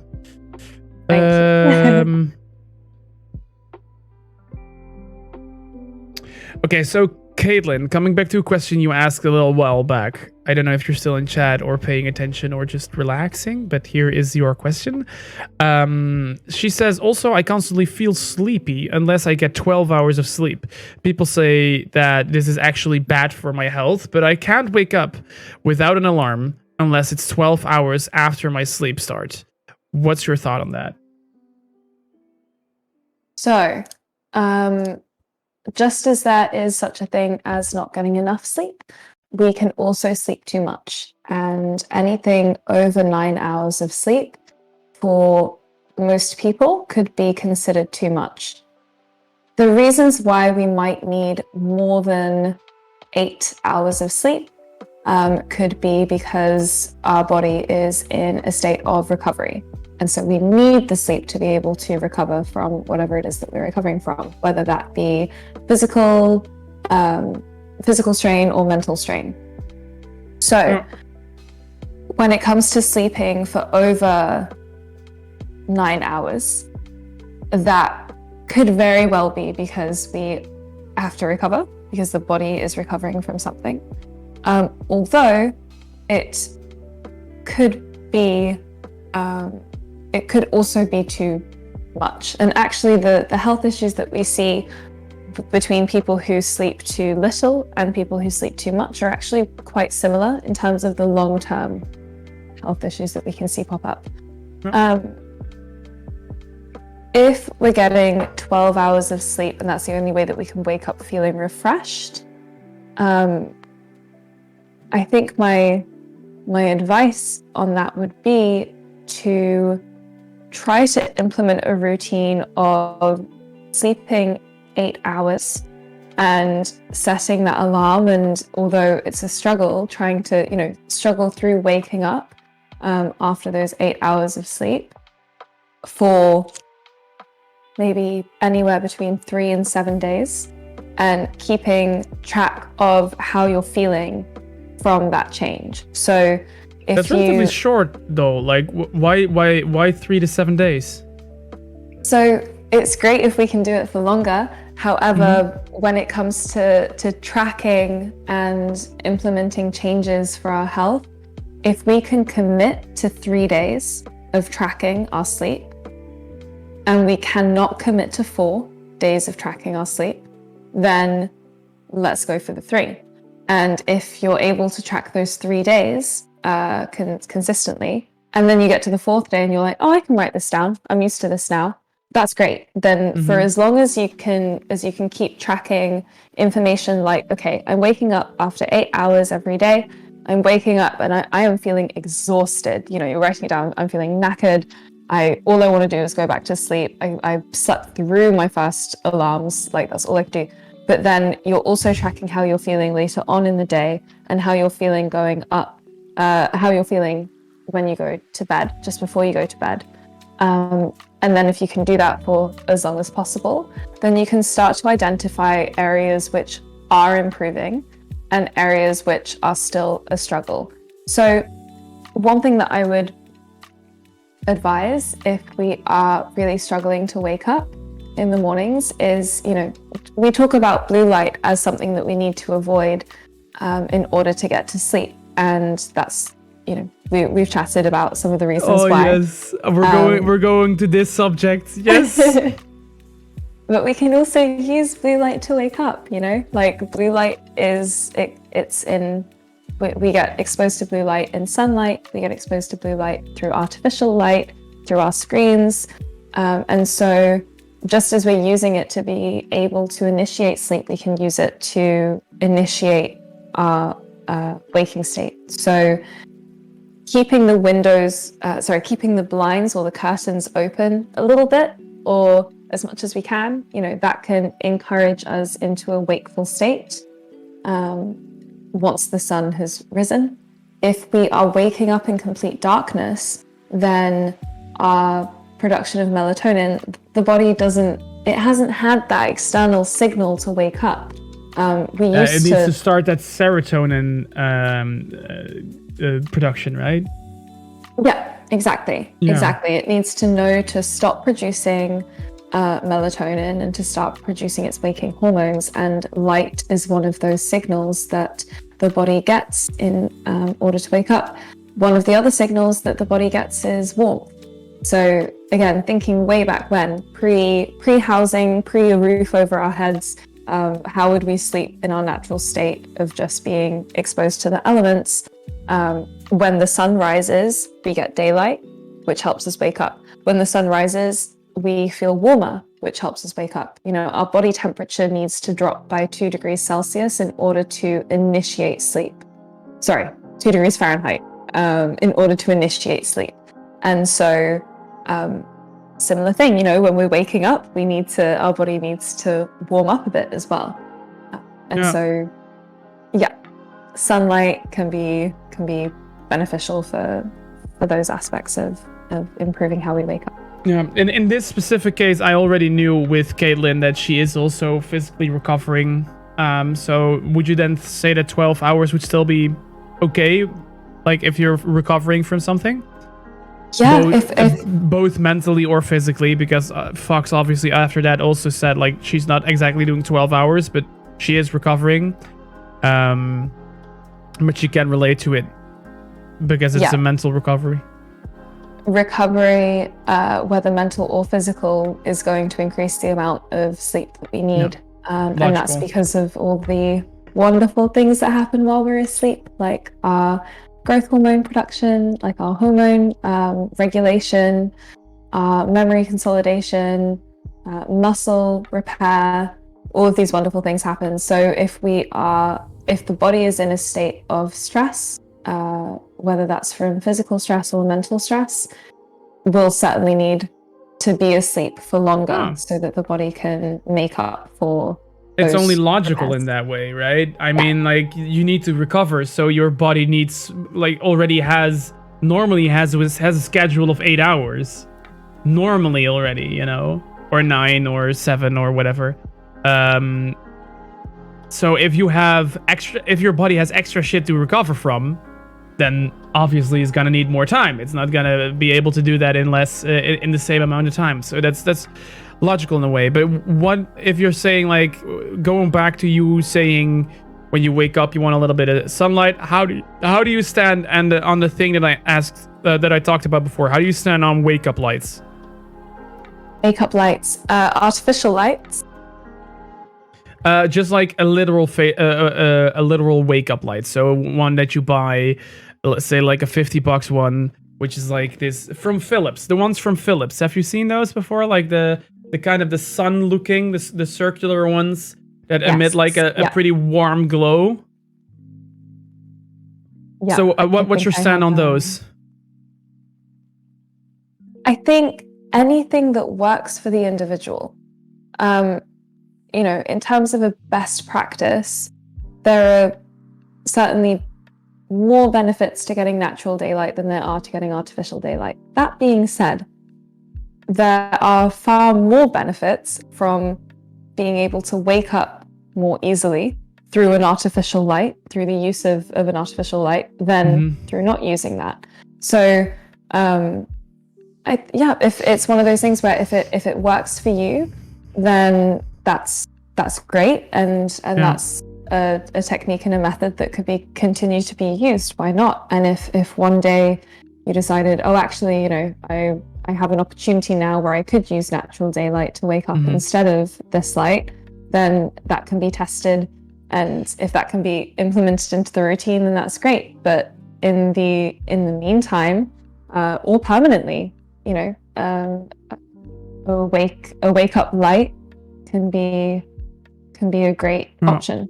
Yeah, because that's like an interesting one for our situation specifically, because Romy, for example, Romy being my partner, obviously, sleeping next to me, she's very sensitive to light, like super sensitive. When we sleep, it needs to be completely dark in the room. I have like the best kind of shutters for that. Like we don't get any light in at all. I always used to be fine with that. I can also sleep with my curtains open and just wake up whenever the sun rises. That's something I could do. But for her, also like things like moonlight, street lights shining in, it's too much light to sleep with. So in that case, for me, it will probably be a wake up light. Obviously, I think I can answer that question for myself already. But what would you say on that? Is that something like being able to sleep with lights on or off? Is that something that you're just born with, you think? Or is it something that is trained, conditioned, or something like that? I would guess that it's learnt behavior through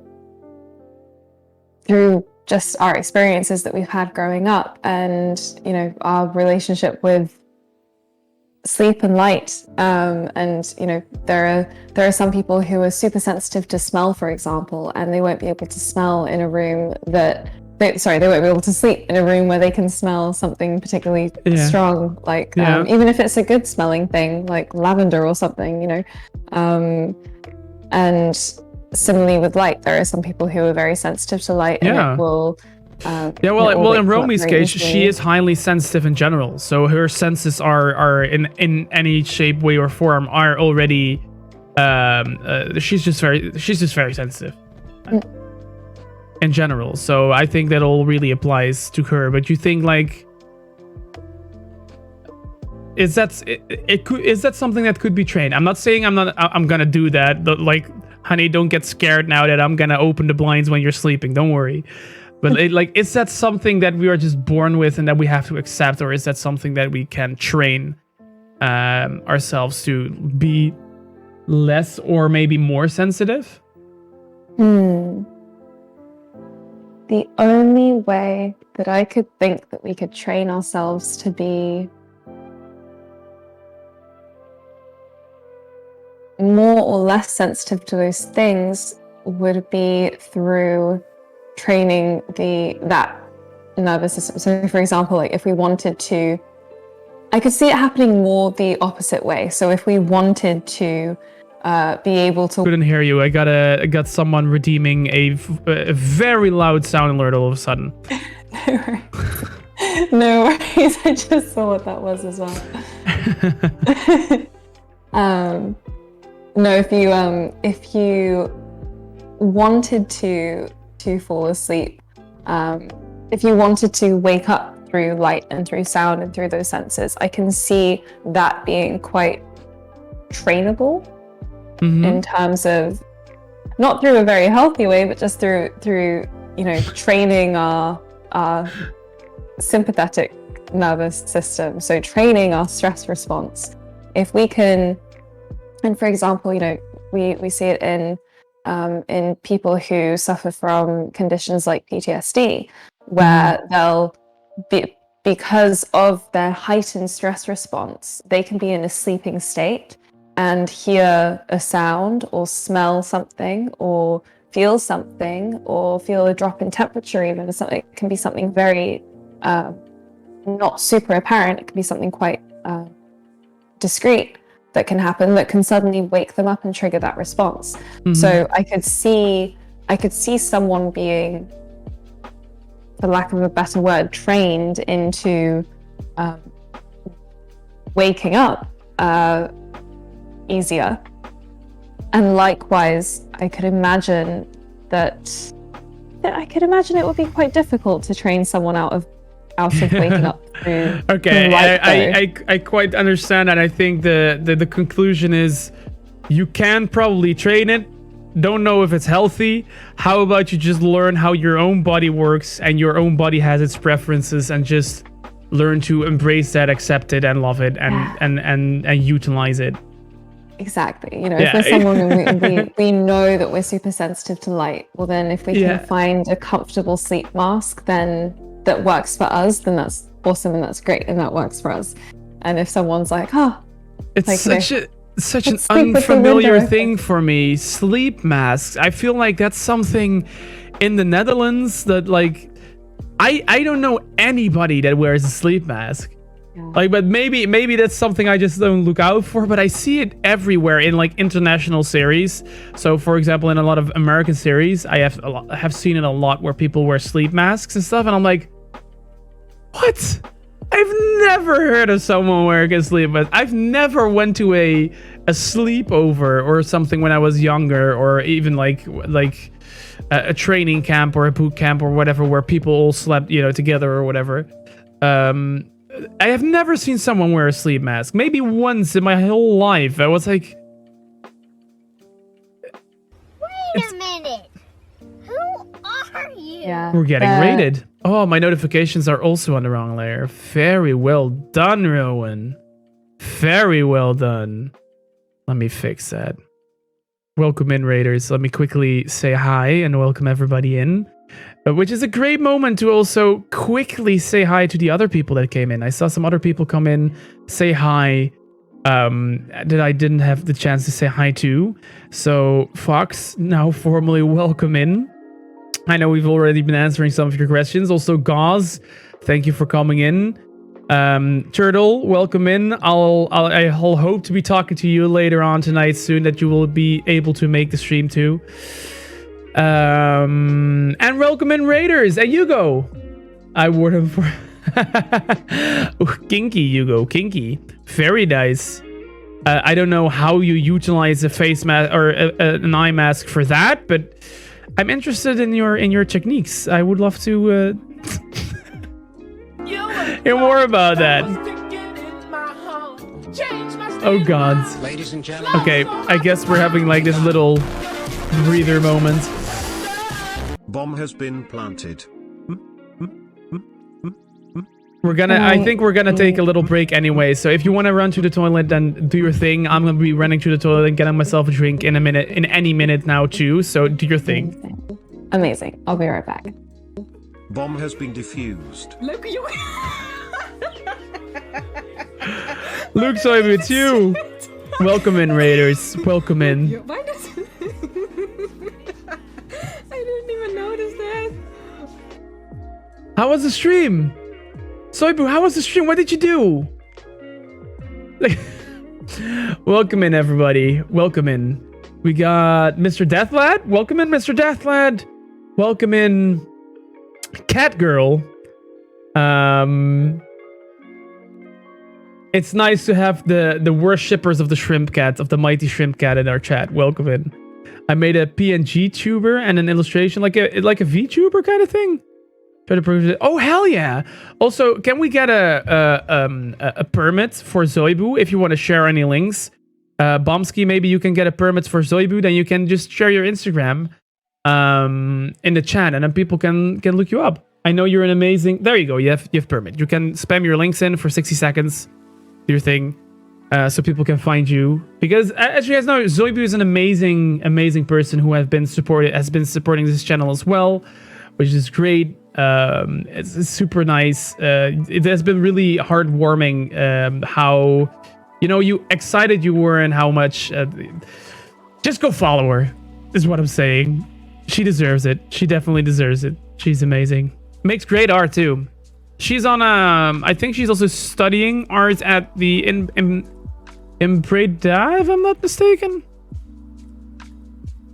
Breda, right?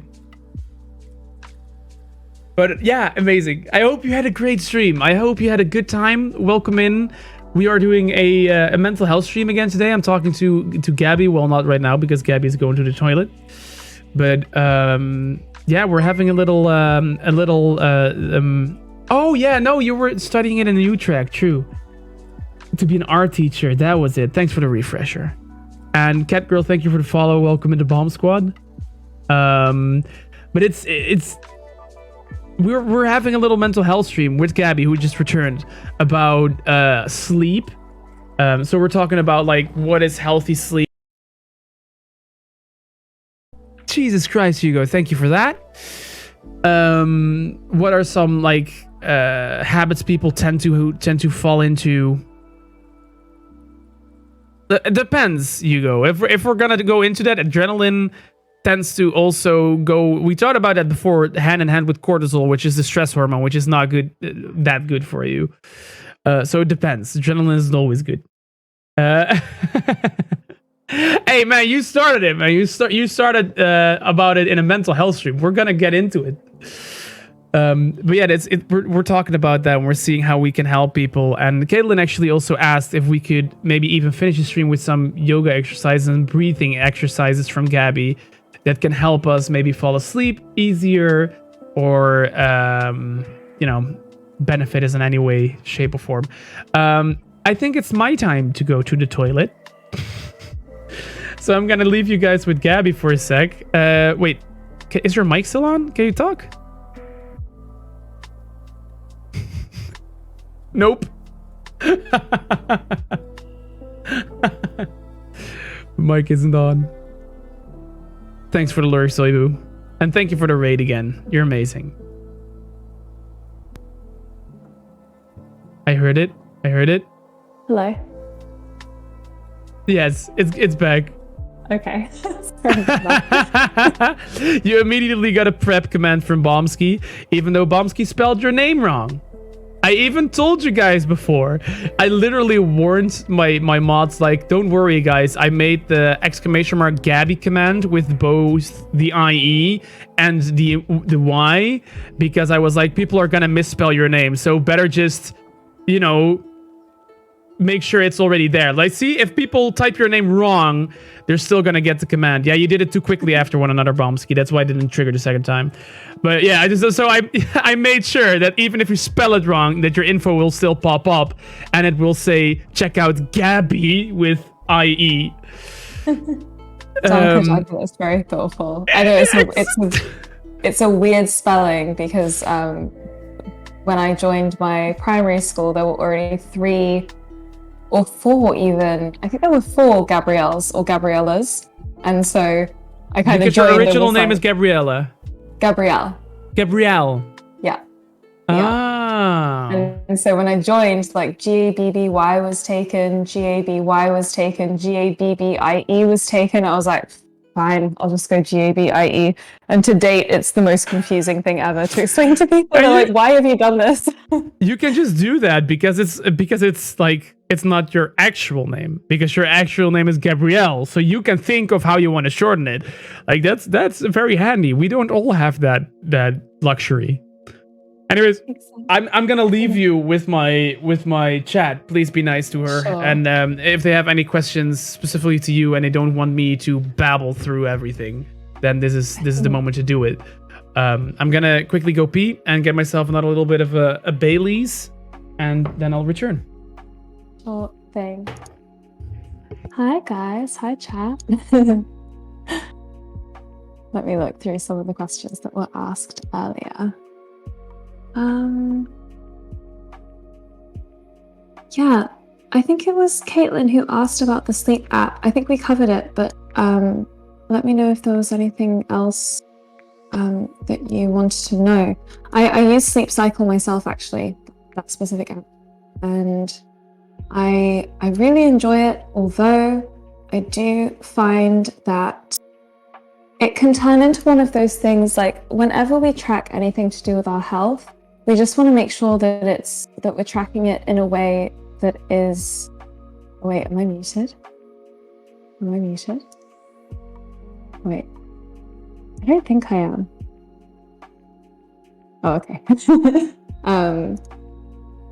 But yeah, it's one of those things where whenever we track anything to do with our health, we just want to make sure that it's the tracking method that we're using is nothing but helpful to us. It can very easily, when we track things to do with our health, it can very easily become a bit overwhelming and like a chore, and almost like,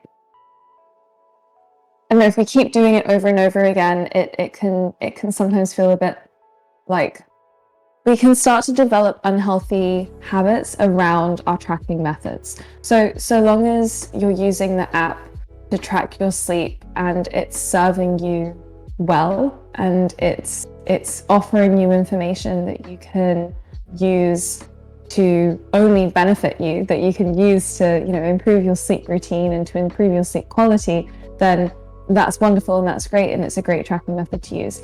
If we're using an app to track our sleep, our nutrition, our food intake, our exercise, and it's turning into a battle where we're trying to improve upon, oh, I didn't do as well as I did last night, so I'm gonna try and do better.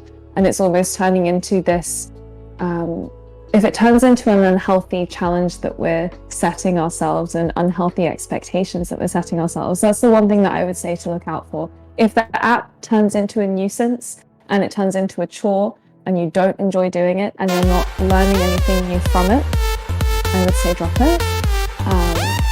But yeah, if it's beneficial for you, then keep using the best tracking method that works for you, basically. Hi. Hi. Sorry, I'm just chatting away. Hey, Frosty, thank you for the sub, man. Thank you for the 5 month sub. God damn. 5 months. Thanks, dude. What were you guys talking about? About the app? Yeah, about tracking our sleep in a sleep tracking app. Mm-hmm. Or tracking anything really in any kind of app. Oh yeah, because you went back to that question. Yeah, just wanted to make sure that we covered all of it.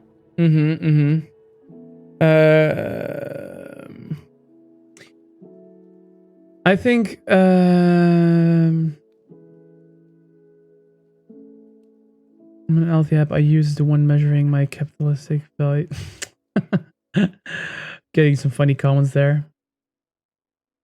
Would you recommend tracking for other stuff that isn't sleep? Well, I think that's personal preference, Fox. I know a lot of people, in my opinion, I know a lot of people that love to track stuff, or people that don't want to track stuff because it's like you also have to be busy with tracking instead of just doing the thing. I love to track a lot of stuff because I know I'll forget stuff as well otherwise if I don't. But I also know a lot of people that don't. But I think it's just, it differs per subject and per person, in my opinion. Agreed. I think the tracking apps and any method that you use really to track your health and to track goals, so long as it's really serving you well and offering information to you that you can use to improve your routines and habits. But the minute that it becomes a chore, or even, it's difficult because sometimes it can also become a little bit obsessive. We want to go on our app and we want to see, like, especially with the nutritional ones, it's like, well, how many calories did I eat, or how many calories have I lost through that exercise? It can almost become a bit mentally consuming. So yeah, and it's easy to miss the point at some point if you're like getting this need to be tracking it, and at some point start doing it. How did you say it before? That word was perfect. You'll start doing it. Like obsessively, that's the word. Yeah, then maybe at some point you're doing it for the wrong reasons. Like, you started out because you want to learn something about your own your own habits within something, but at some point you're doing it for like this, maybe the serotonin the dopamine release of knowing that you hit another milestone, or knowing that you kept it going for like 1,000 days, or you need to, I personally think that you just need to also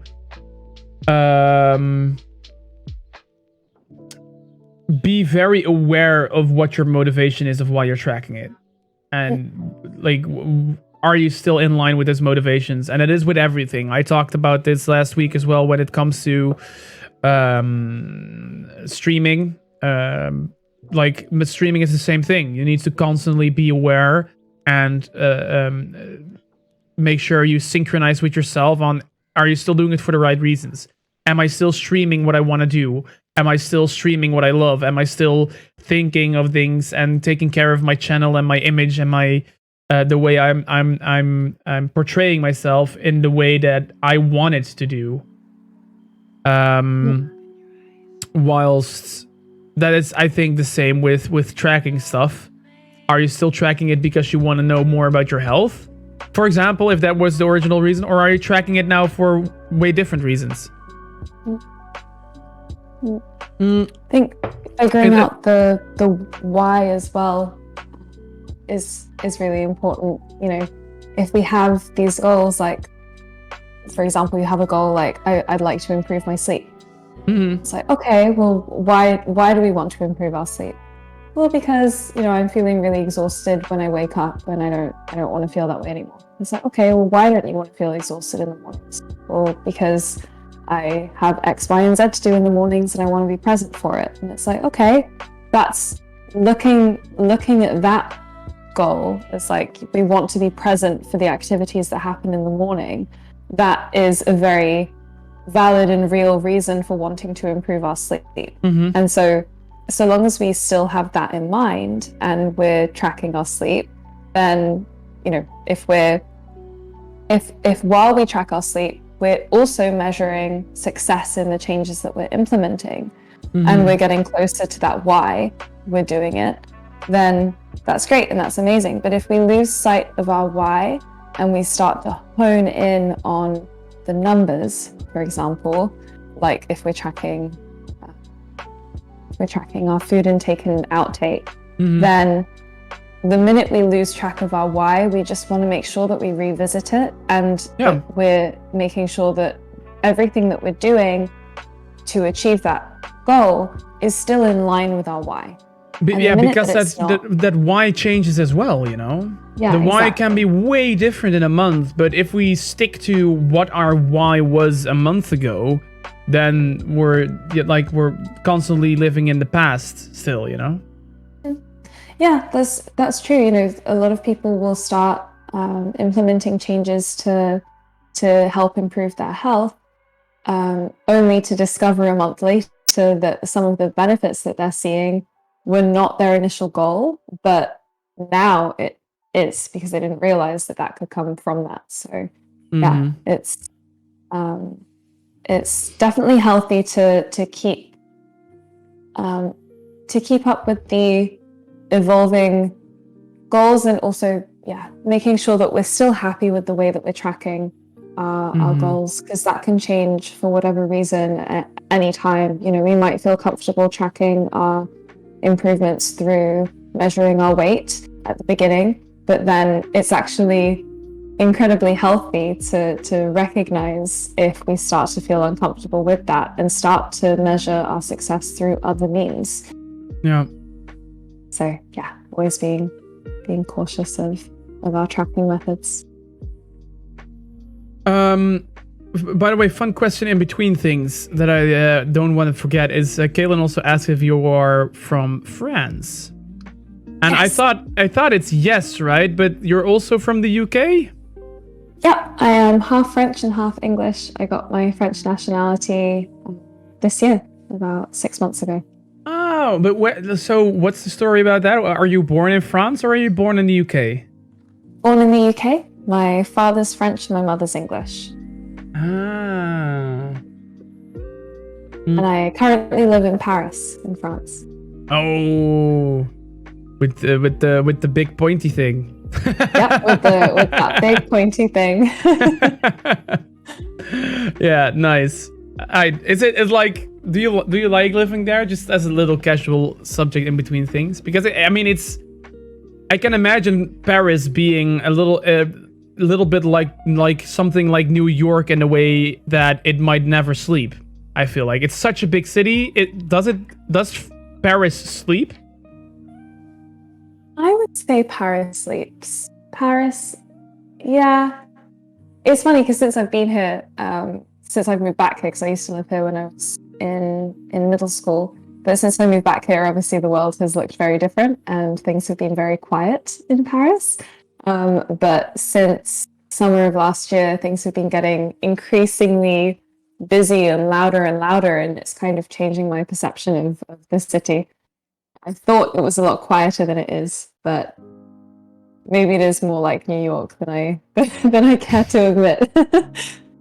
I love New York, don't get me wrong, but it's yeah, Paris is. I could never live there. Yeah. I mean, I love the city. Yeah, I mean, it's super cool, and I would love to visit someday, but I could never live there. The amount of like different signals I would constantly have, as I'm also relatively sensitive. I think Romy is a little bit more sensitive, but it doesn't even matter who's more or what. I just noticed that like whenever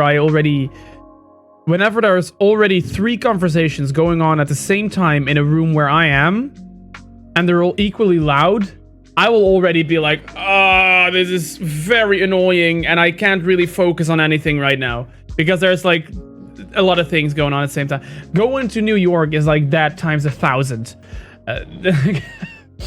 It really is.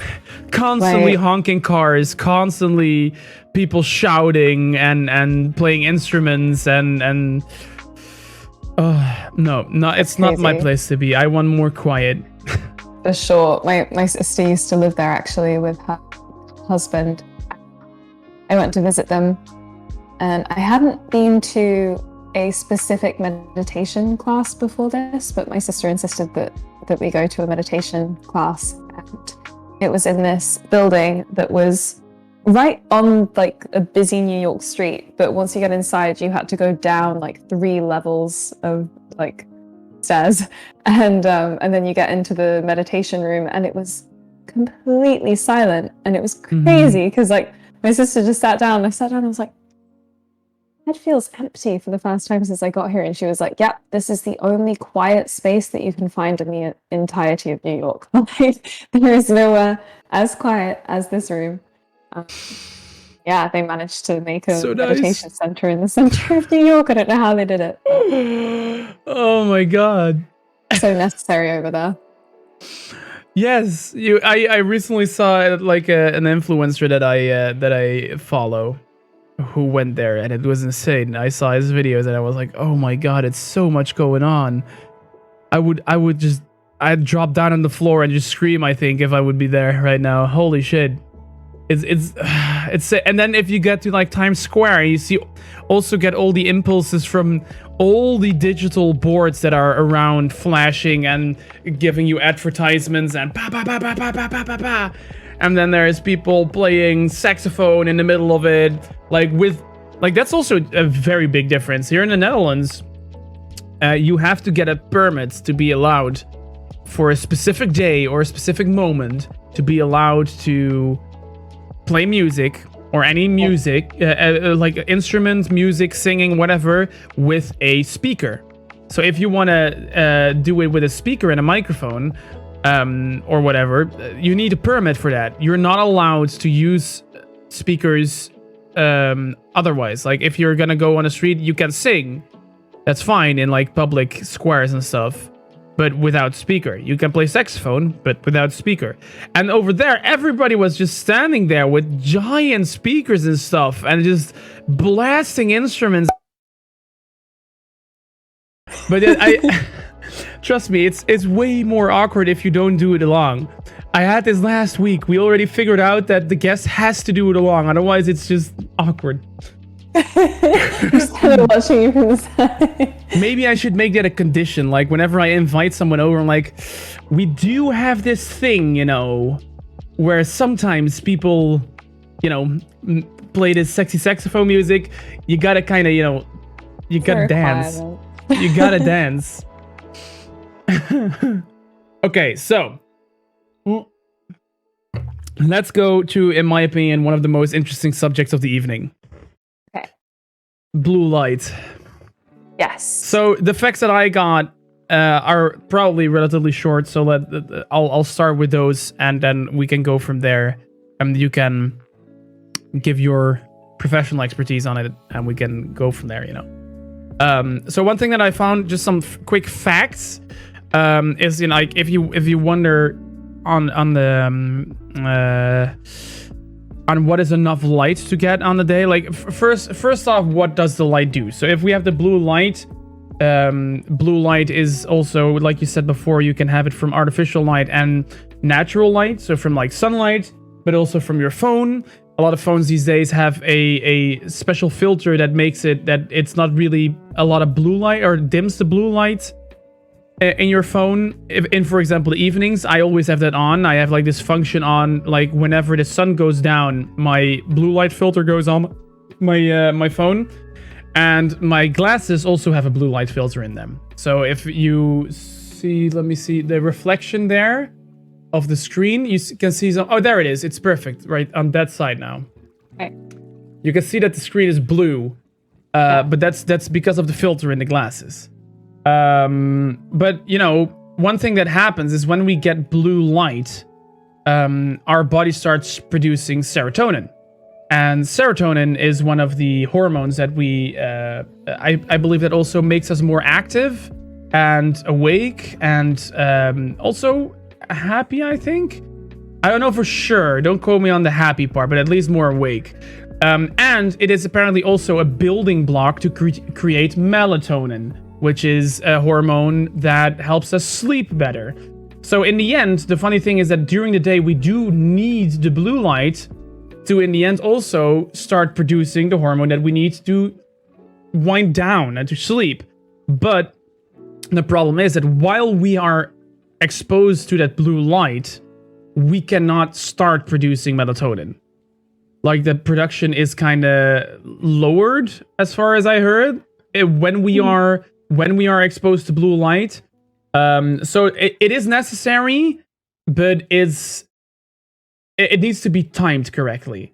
And that's a big thing that I read actually everywhere. Like, blue light is good, but it needs to be timed properly, because otherwise it's going to work counterproductive, because it's going to keep you awake. It's going to reduce your production of melatonin that will help you sleep. And a fun little comparison, then I'll shut up, is that the difference between between daylight and, for example, something as simple as a light dome that you can have in your office or whatever, is that daylight, an hour of daylight will expose you to 2,000 lumen of light. And, you know, whatever 1 lumen is, if you know how much that is, how much that weighs on, like, your production, like, keep that aside, but just compare it for a second, because the daylight does 2,000 lumen, where the light dome gives you 500.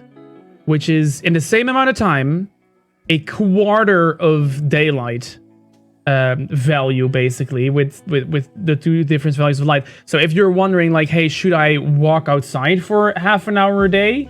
Or should I just make sure that I have enough light around me, maybe from a light dome, or maybe from my artificial light around me? Well, there you got the difference. Daylight just does 4 times more in value, at least when it comes to those numbers. So yeah, that's basically the base that I found on that. And with that said, I want to quickly pass on the mic to you. I'll see what you had to say about that stuff. Yeah, I mean, certainly there are even more so than you know, the amount of lumens we get from natural daylight compared to artificial. There are so many other health benefits that we get from being exposed to natural daylight.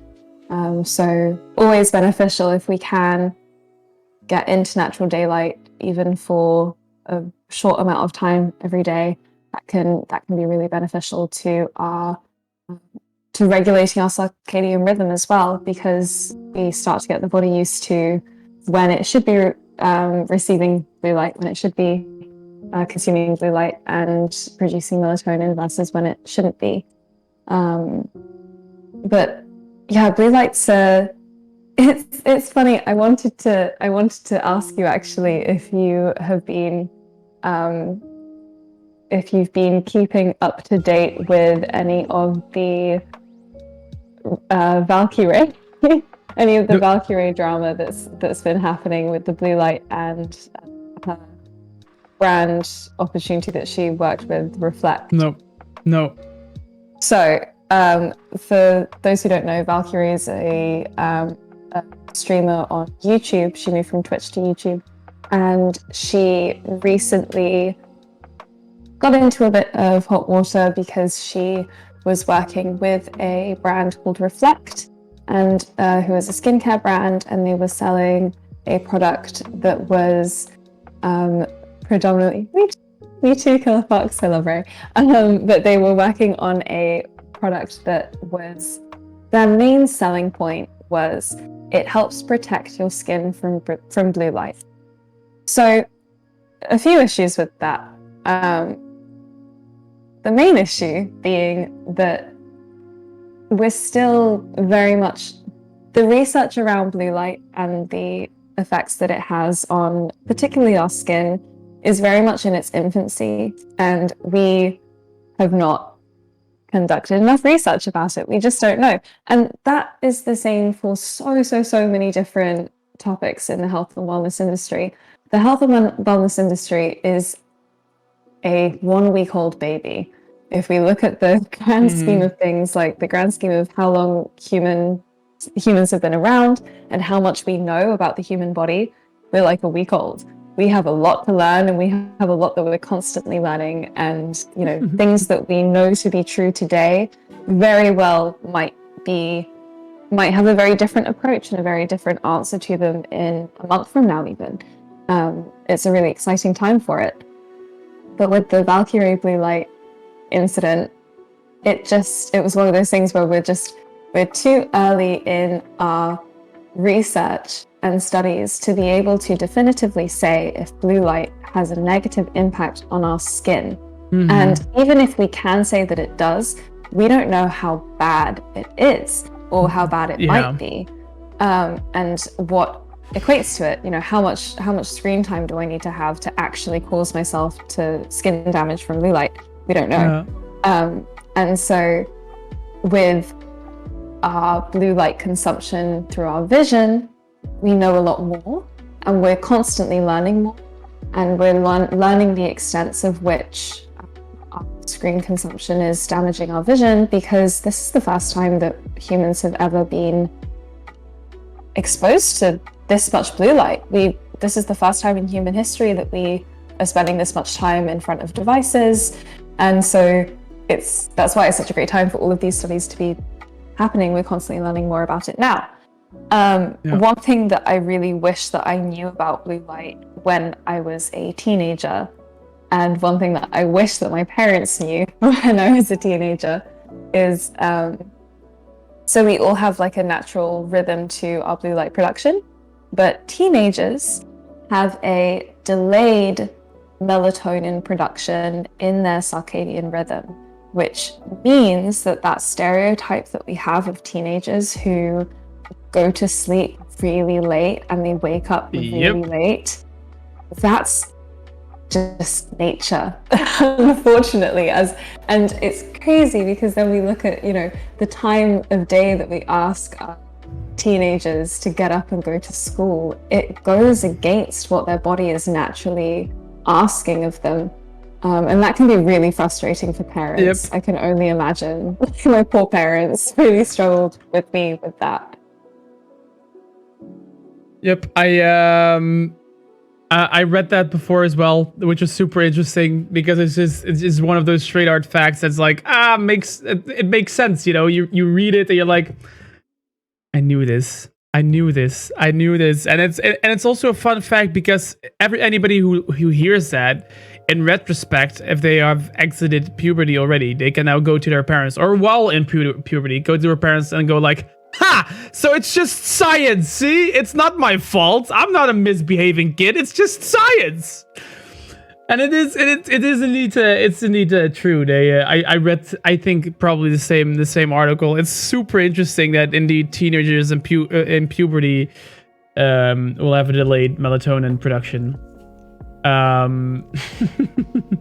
But the reason why I love the blue light thing is, I think why it intrigues me, at least, it's something we can so easily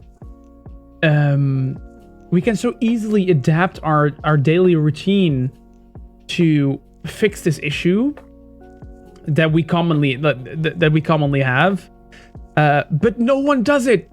So little people do it. It's such a straightforward fix. The fix of like turning on a blue light filter or putting away your phone, and for some reason the dopamine reward system of social media, like checking your phone, seeing that you have another message, checking your phone, seeing that you're still popular enough or that you accomplished something, or whatever fake gratification you get from all the social media stuff that you get and gives you that dopamine rush, is for some reason, for all of us, or most of us, more important than saying, hey, I'ma just lay my phone down an hour before I go to bed. And that's the horribly nasty thing about dopamine, is that it is very easy to train the body into needing more of it than we do through repetitive dopamine producing activities, right? So if we keep looking at our phone before we go to bed and we keep getting that dopamine release through what we're looking at on our phone, it's only going to get more difficult to control that desire. And that has actually very, very little to do with willpower, because dopamine is as addictive as any other class A drug, really. Like that's why they're making that comparison. That's why they're making that comparison of social media being a drug and that you can get addicted to your phone and all that stuff. And I think it's also quite closely related to, well, the solution is maybe related a little bit to the fact that we tend to first think out of our reptile brain, as they say. So it's the part of our brain that thinks very, very short term. So one thing that I did find that helped for me, and maybe for other people it can also help, is whenever a situation arises, and it is only for the small things, like this is not going to help you for the big things with putting your phone away, but for the small things, say my friends are over, I put my phone away with the thought in my mind that I immediately get something in return for that, because in my head I put my phone away, and in return for putting my phone away, I get attention with my friends, having fun with my friends, playing a game with my friends, which is a immediate response to putting my phone away. If I put away my phone now, I can have fun with my friends 1 second later. So finding that reward for putting your phone away makes it easier to battle that need to go on social media, because obviously that's something that will give you a reward. Going on social media, getting the dopamine rush is something that gives you a reward. So what I learned, actually weirdly enough, from raising a dog, which is so much different than how humans work, but at the same time there are a lot of patterns that actually work exactly the same. It's just, if you notice that you can't do it, make sure that you have something else that is stronger.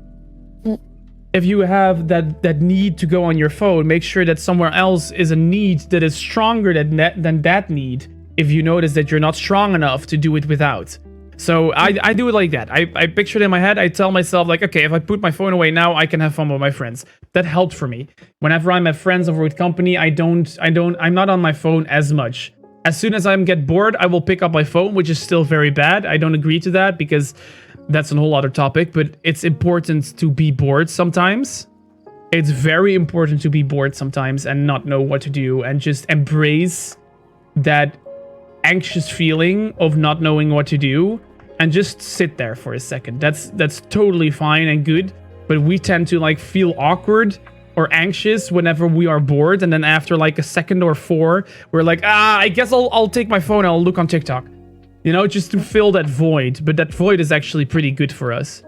But the problem I think it is with sleep is that it's not a short enough reward. Your sleep can also give you a very nice reward if you can like put your phone away. But to get a reward for that, you need to put your phone away, wait at least an hour or 2, then go to bed, sleep 8 hours, and then you will get the reward. While in that moment, your reptile brain is just like, but if I take my phone now, I can have fun now, instead of in like 9 to 10 hours. So, you know. Yeah. It's tricky. It's tricky to identify things that we think will activate that reward feeling, you know, that dopamine release in the body that is different from what we're used to. And Killer Fox has asked, how do we search for one if there is no reward that we can think of? And one thing that I would advise is taking some time to complete maybe like a self-care menu or even just like a list of anything that you can think of that brings you joy and that you do for fun, for pure enjoyment, whether it's healthy or not, write them all down. Whether it's, whether you deem it as healthy or not, because there can be unhealthy stress relieving techniques that we use that are still stress relieving, but are still unhealthy. And they have a place within our self-care menu. It's just a place that we don't visit so frequently. Yeah, and same, Killer Fox. We all have little things temptations. that we indulge in. Yeah. And so long as we find a healthy balance with those, and we don't overconsume the things that we know are unhealthy for us, then we're all good. If we look at it, if we think about like a self-care menu, it has a section for starters, and starters are really quick to consume. They don't cost a lot of time, and they don't cost a lot of effort. And they play in on the reptile brain to make sure that the first part of your brain immediately gets it, because the reptile brain is not okay with complicated tasks, things you have to do for a long time. For the reptile brain, it needs to be short, it needs to be simple, it needs to be very basic, and that's the first part of the brain that tasks get into, is the reptile brain. So that makes sense if it's not trained, right? Exactly. And then we can look at more complicated self-care techniques, which might fall under the main course section, which are a bit more time consuming or energy consuming or money, or even, maybe they cost money. And then we might have a section for desserts, which they really cost money. They're really things that we can't do very often because we know that they're maybe not the best for us. And then we have like the specials section, which are self-care items, which are not for all the time, but they're for sometimes. And once we have, it sounds kind of silly to to think about everything that we do for fun and to write it all out. But the benefits of doing that is that if you have it somewhere that you can refer to, when you're in a moment of, I really want to make the effort tonight to not scroll through TikTok, and I'm going to put my phone away. But I also recognize that through no fault of my own, through no fault of willpower, through you still want to achieve these things. I need something else to refer to. I need something else that I can do that's going to give me that same feeling. And so without even having to think about it or put any kind of effort into it, you can just refer to your list and be like, that one I want to do right now. I'm going to read a book before I go to bed.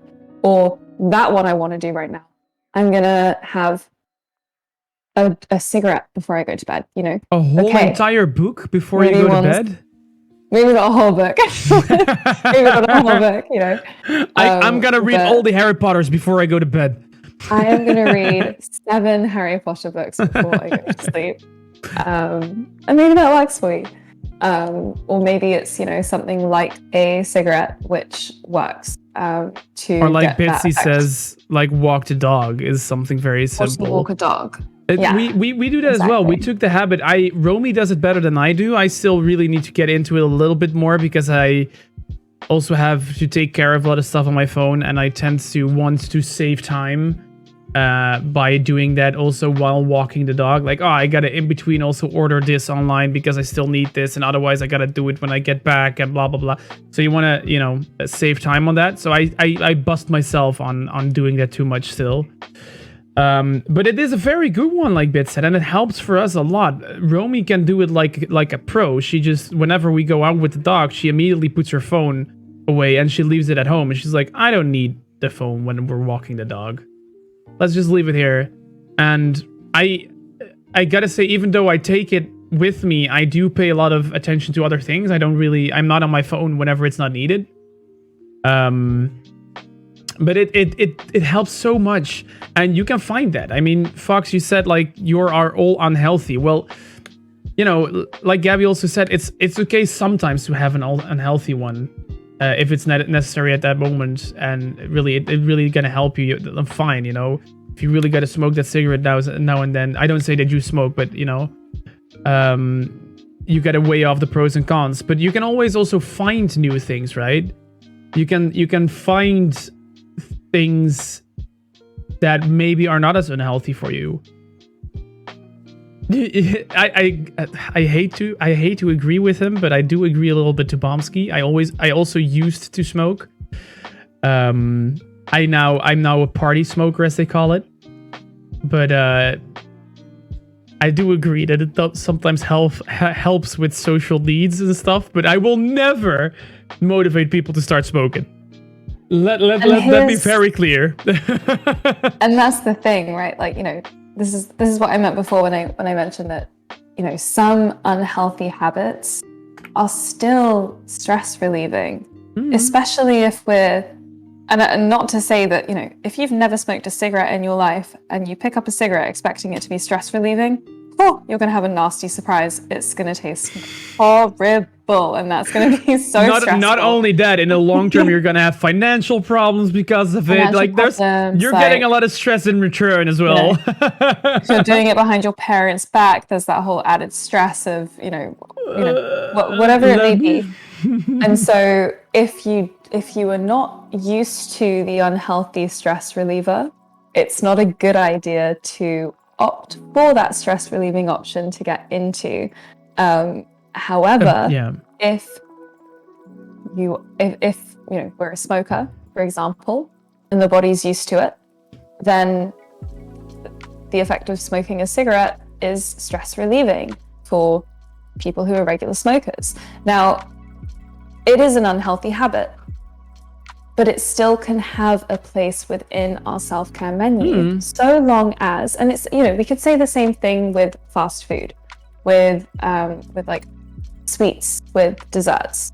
These kinds of foods that we know are not healthy for us, or eating habits that we know are not healthy for us, but we still indulge in anyway.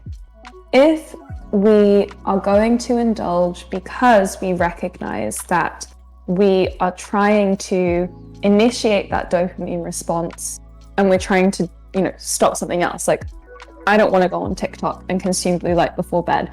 I'm going to go and have a cigarette instead. We're replacing one seemingly unhealthy habit with another seemingly unhealthy habit. But why are we making that swap?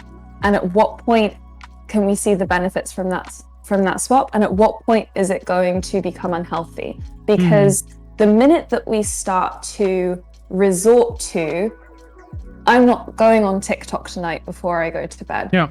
And now I'm used to going for my cigarette before I go to bed. Well, now I'm consuming one extra cigarette a day because that's turned into my routine.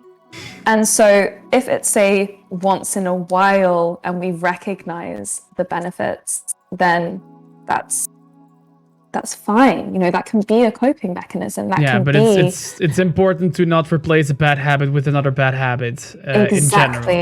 And to not worsen one bad habit by trying to improve another. I think the why is really important, and also being able to just label our unhealthy habits for what they are. They might be unhealthy, and that's fine. There can be benefits from an unhealthy habit. But as soon as we recognize it's unhealthy and we bring awareness to that, we can start to even turn it into a healthy one. You know, like all of a sudden, smoking a cigarette goes from like being on the dessert section of our self-care menu into our main section of the self-care menu, because all of a sudden it's turned into quitting smoking. And that's a much bigger self-care task that takes a lot more effort. But yeah, having that awareness around our habits. So how do we, because that's a good question from Fox as well, how do we search for a healthy one? Say you're in a situation like Fox, you don't have any healthy habits, or you claim to not have any healthy habits. I'm kind of convinced that maybe you have something somewhere, but you just don't really realize it, being pretty innocent. I know Fox longer than today as well, and I know you're pretty harsh. Fox is pretty harsh on herself now and then. So, but say you don't have really a lot of healthy ones. How do you look for them? How do you find new healthy habits? I mean, I would say just look inwards. Obviously, look inwards and see where your preferences lie, and try to look for something that works, that is healthy. As simple as that. As simple as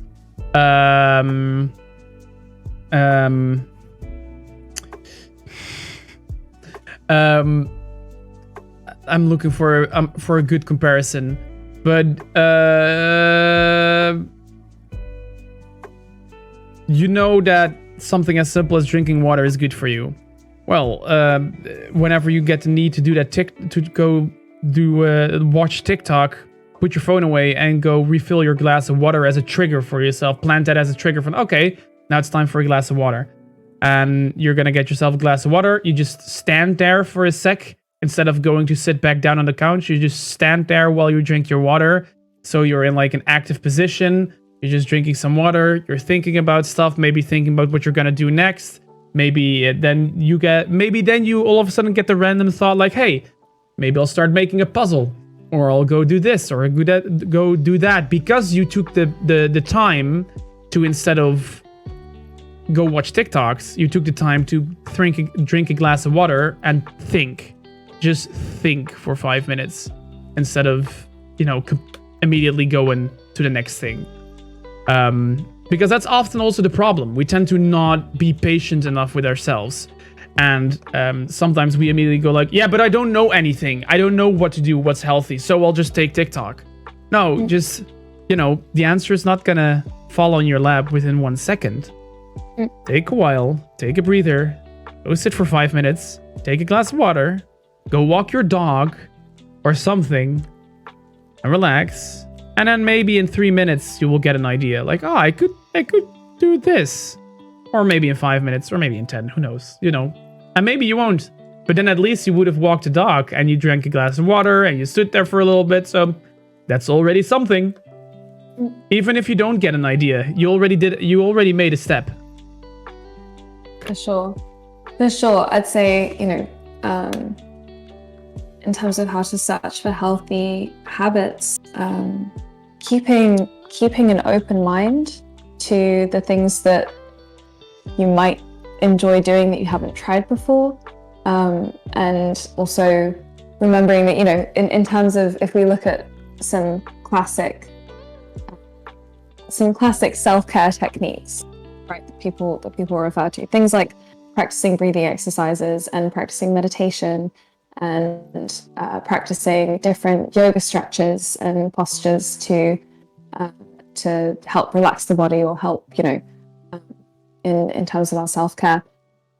It's not everything will work for everyone, because we're all unique. We're all going to have, specific things that we are drawn to practicing and drawn to doing and drawn to trying. Some things will make us feel really awkward and uncomfortable, like, meditate, all of these techniques are not for everyone, and they're not things that will work every single time. It's almost like if we're really big into reading, it's very possible that in certain situations, you're not actually going to be drawn to going and reading a book to de-stress, because your eyes hurt, just look at the chat for 1 second. If people just really, for people that are doubting that right now, just really read the chat right now carefully for just say a minute or two. You'll see so many different opinions and preferences. You'll see people saying literally, I love smoking because it makes me social, basically. You're right. So you have like the social thing of smoking, and then someone else literally saying, I hate that, and I'm just standing in a corner when I'm going to smoke, and I don't want people to talk to me unless I engage the conversation. And then we have people saying, I like Zoibu saying, I like journaling on paper to really get things out of my mind. Like, that's something that works. And we have Bits who told us about going to walk the dog. And, there's so many people with so many different things. Like, everybody has different habits that helps them relax and really get things out of their brain. I'm like Soybu. I also dance around my apartment like no one's watching. If I'm feeling down. The only time I like to cook is when I'm just home alone. I blast my music through my speakers, and the best one yet is even when I'm just done with my dancing class. So when I get home from my dancing class, I still have like the choreograph in my head. I'll just put on the music again, blast it through my speakers, start cooking, and then while I'm cooking, I'm doing the dance, you know?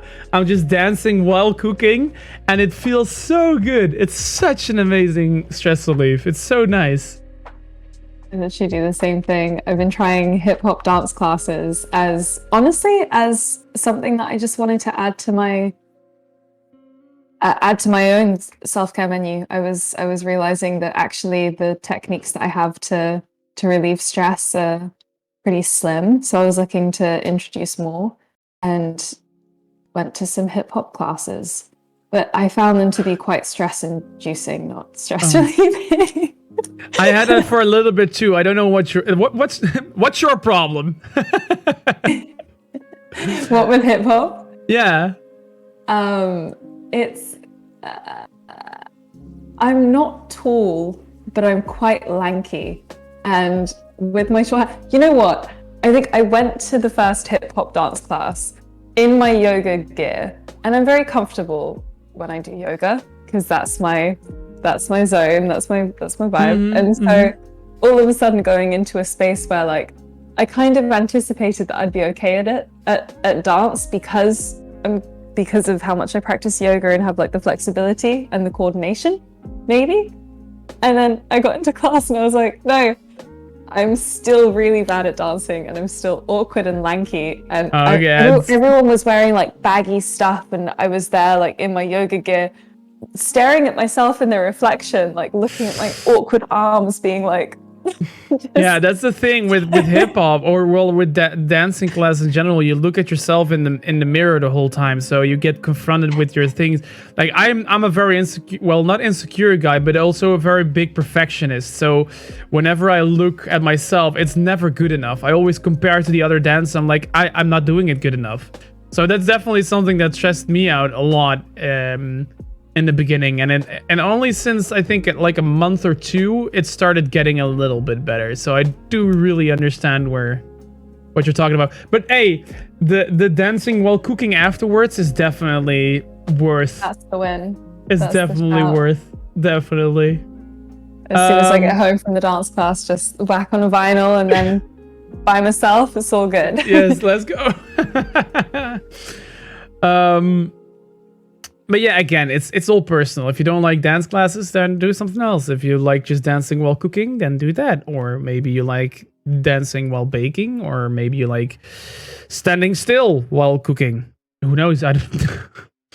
I would say that it's very possible that actually, you know, we might think that we really don't have very many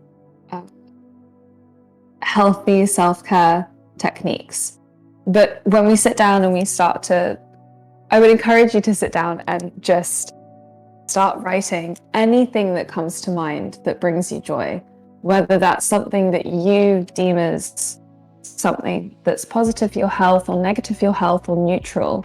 It doesn't matter. Anything that brings you joy, anything that makes you happy, write it down. It can be as big as going on a vacation. It can be as small as smelling your favorite perfume, or smelling something that you like. You know, it can be something really big or really small. But actually, once we start to write down and brainstorm, we start to realize that there might be more techniques that we have under our belt that we wouldn't necessarily think of as a self-care technique, but actually they work perfectly well as our own self-care technique. So I would encourage anyone who's wondering if they have any healthy techniques to, you probably have many more than you think. So, I saw a question a while back from Caitlin. I do want to go a little bit towards like the final few rough subjects. because we're already nearing 10 p.m. It's ridiculous. I've noticed this last time as well, and this time too. Time flies by like it's nothing.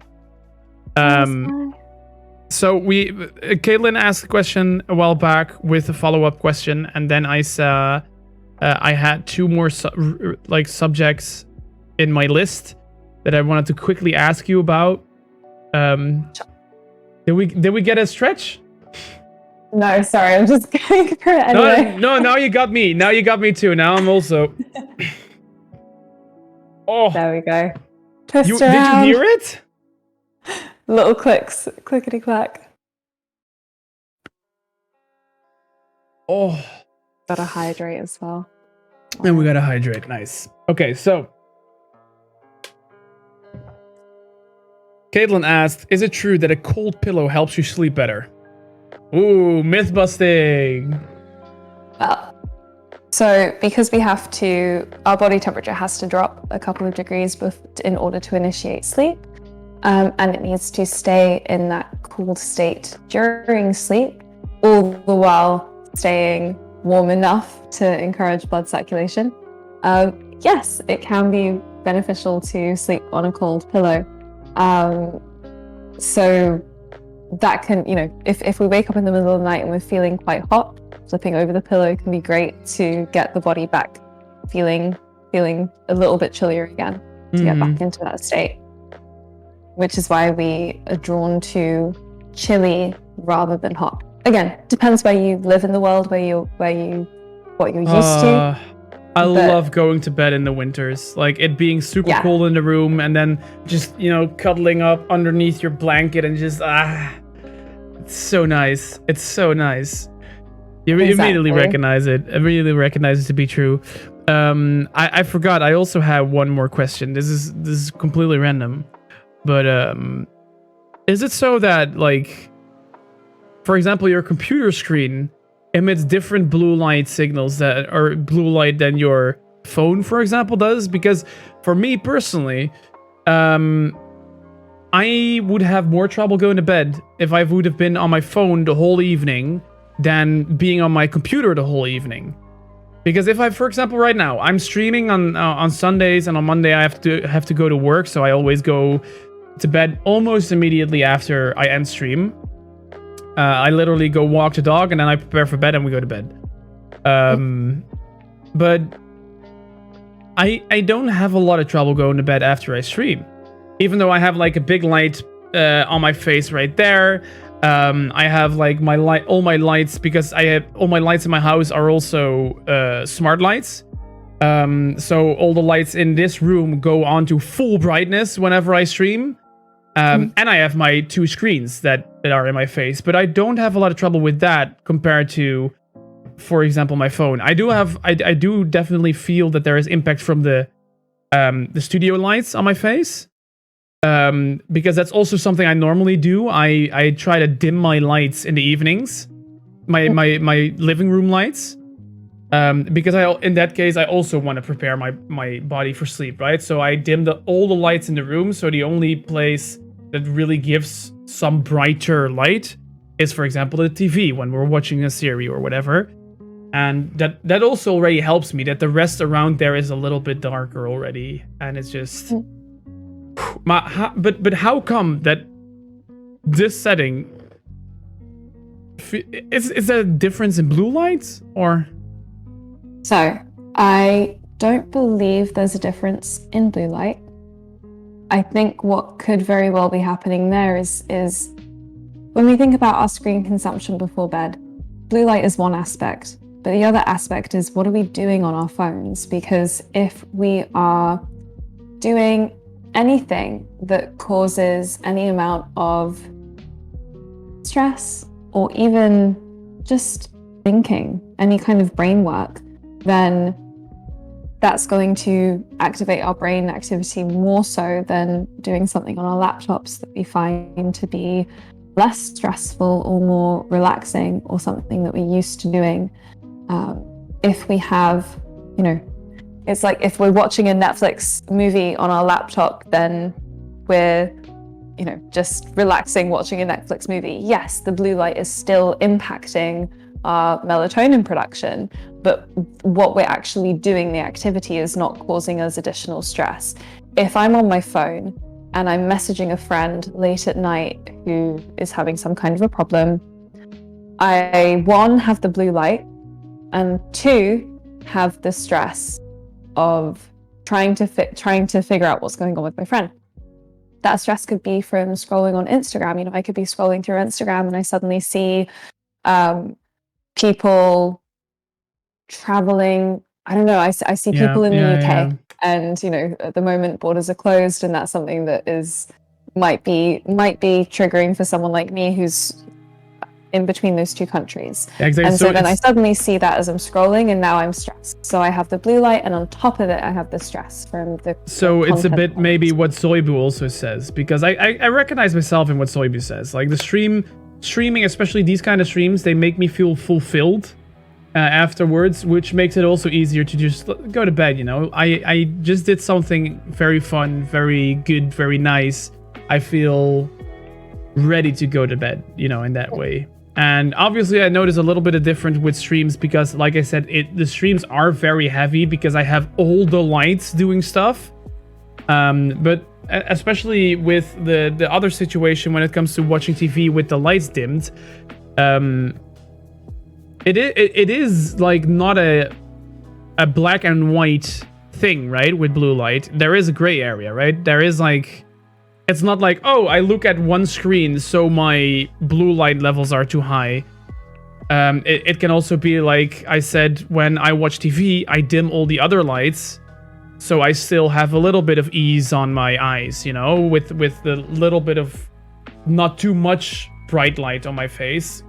Maybe that impacts it? So it's not like, oh, you have a screen on, so your melatonin production is fucked. No, if you have your screen on and all the lights and that, well, then your melatonin production is fucked. Yeah. I think it's also like what we're used to. If the body's used to streaming and used to being in front of certain screens and stuff, if it's used to a certain level of hormone production or you think we could grow resistance to blue light? I honestly am. I couldn't tell you 100%. However, I think the body just gets.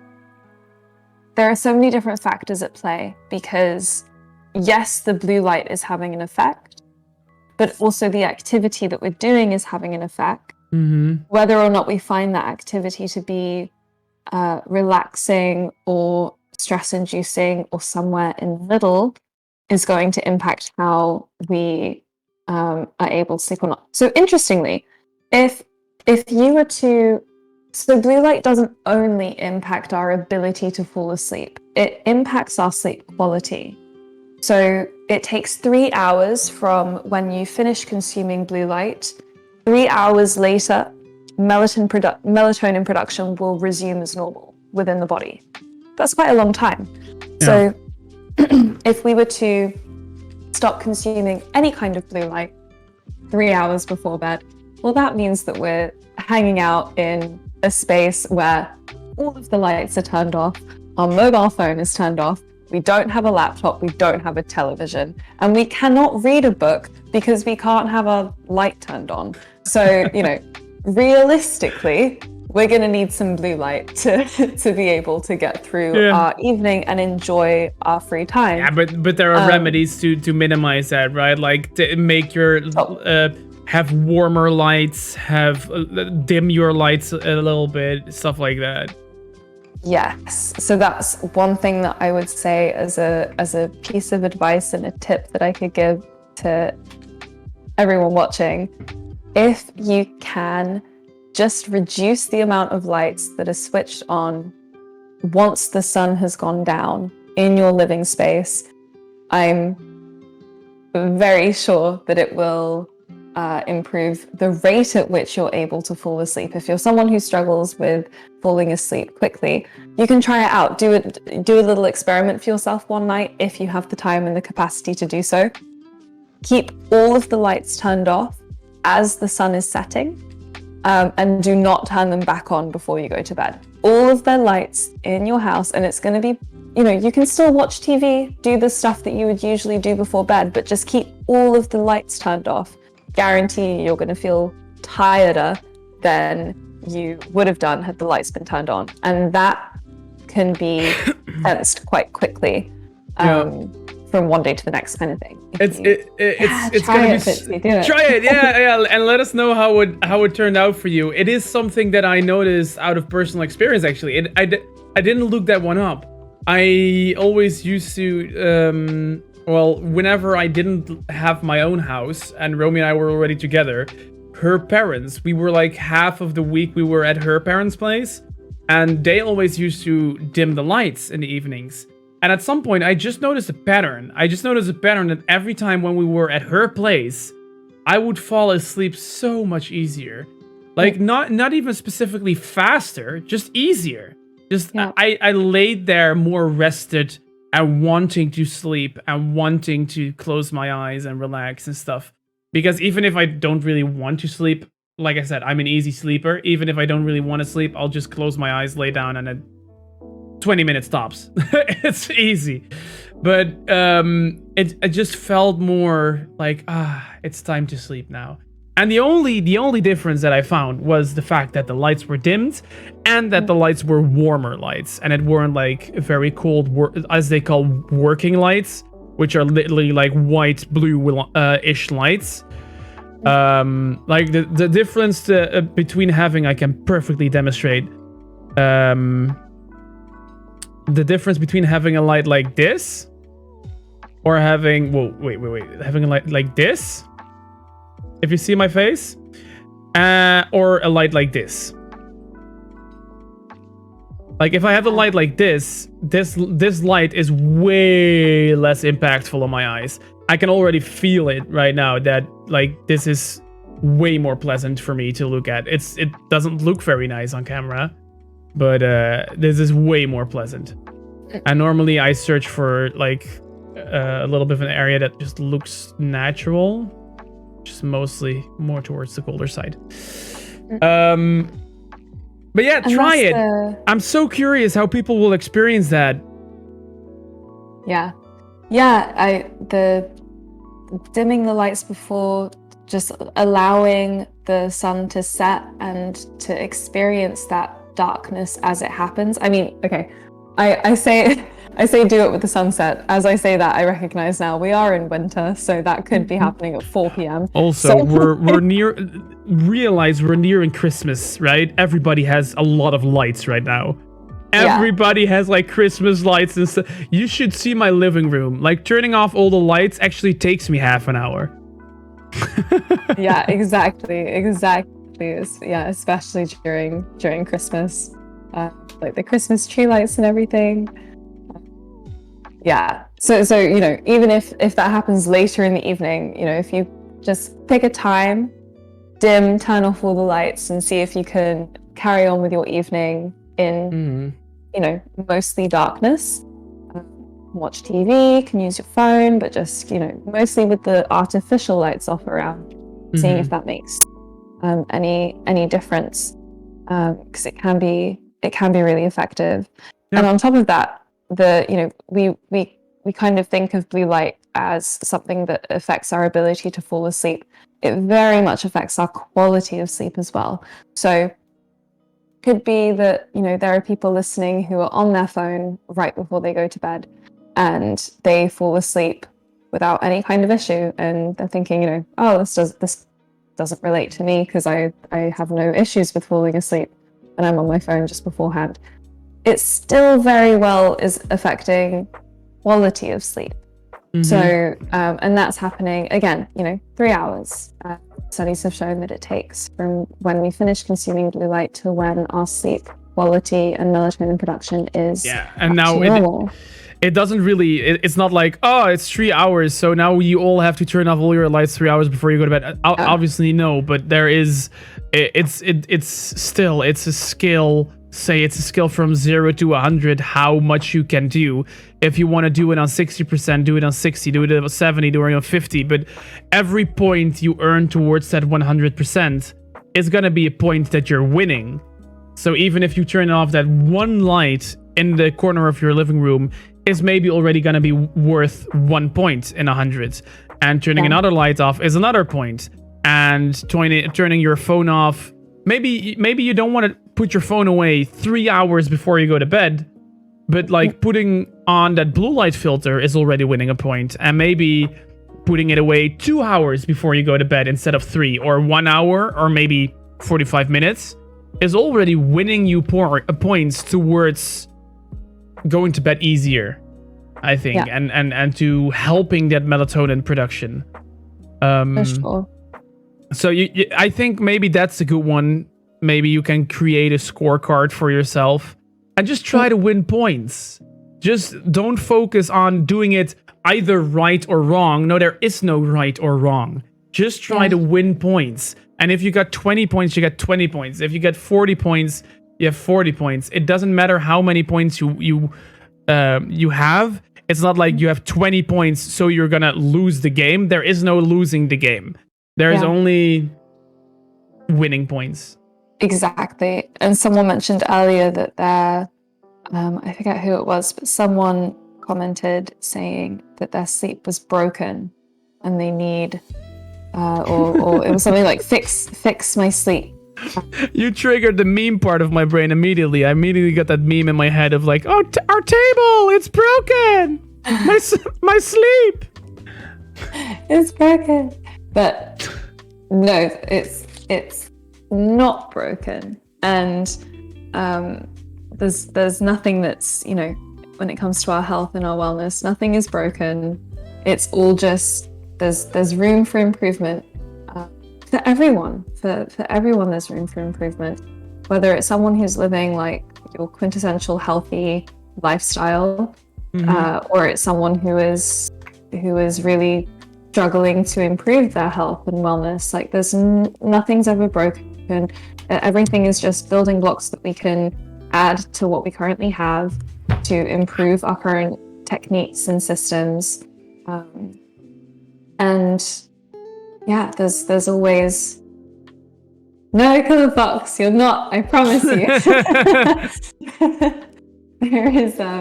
There's always positives that we can draw from our current routine and build upon from that. If we currently have a sleep routine where we're sleeping 30 minutes a day, and please don't sleep 30 minutes a day.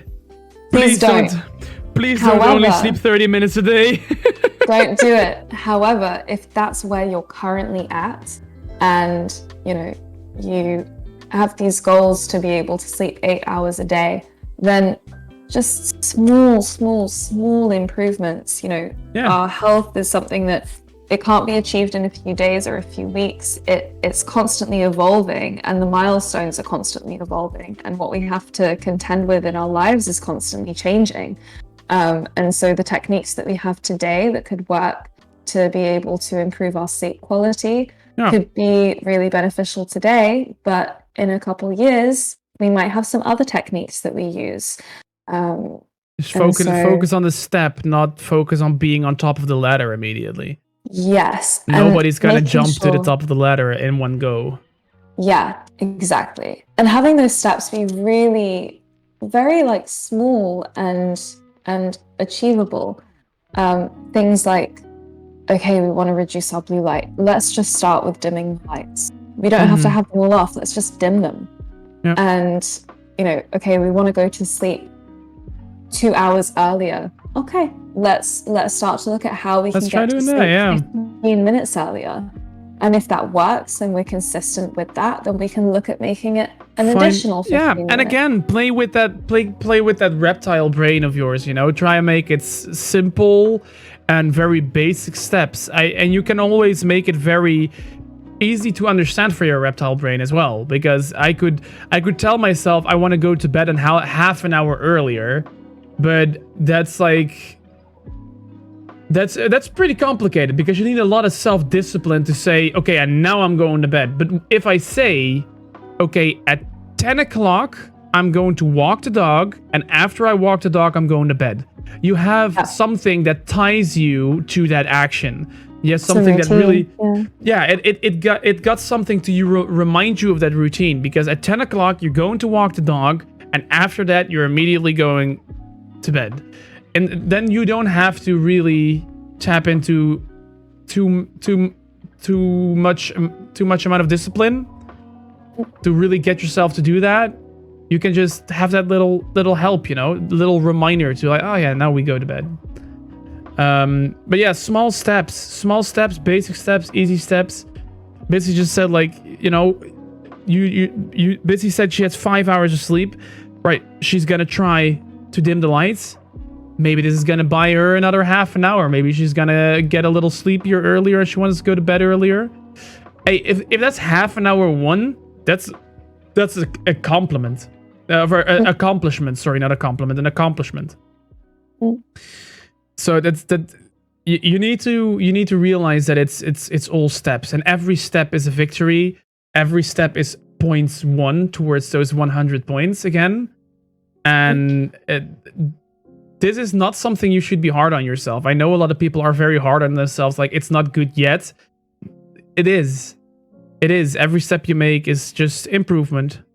There is no good. There is also no finish line. There's nobody doing this perfect. I can't imagine there anybody being in the world being like that turns off all of their lights and electronics 3 hours before they go to bed every day. There is no... guys, please get it out of your head. There is nobody with 100 points. Nobody has 100 out of 100 points. I'll tell you what, the people who do are probably kind of boring. They're kind of lame, not gonna lie. I mean, we're here talking about it with all of our lights on at almost 10:30 p.m. And we are supposed to be the people that know how it's supposed to be done, I mean, come on. If we're not getting 100 points, then don't expect yourself to get 100 points. Yeah, I'll tell you what, my sleep routine is nowhere near, there's always room for improvement. And even with the health experts among us. Even with whole health, Gabie. Okay, I do want to move on to the final question of tonight, which is the second question, or the second part of Caitlin's question. Then quickly go to the thing that I had written down, because it's so easy to dwell on the things because it's so interesting. But Caitlin said, I once heard someone that we should regulate our bodies to think bed is sleep.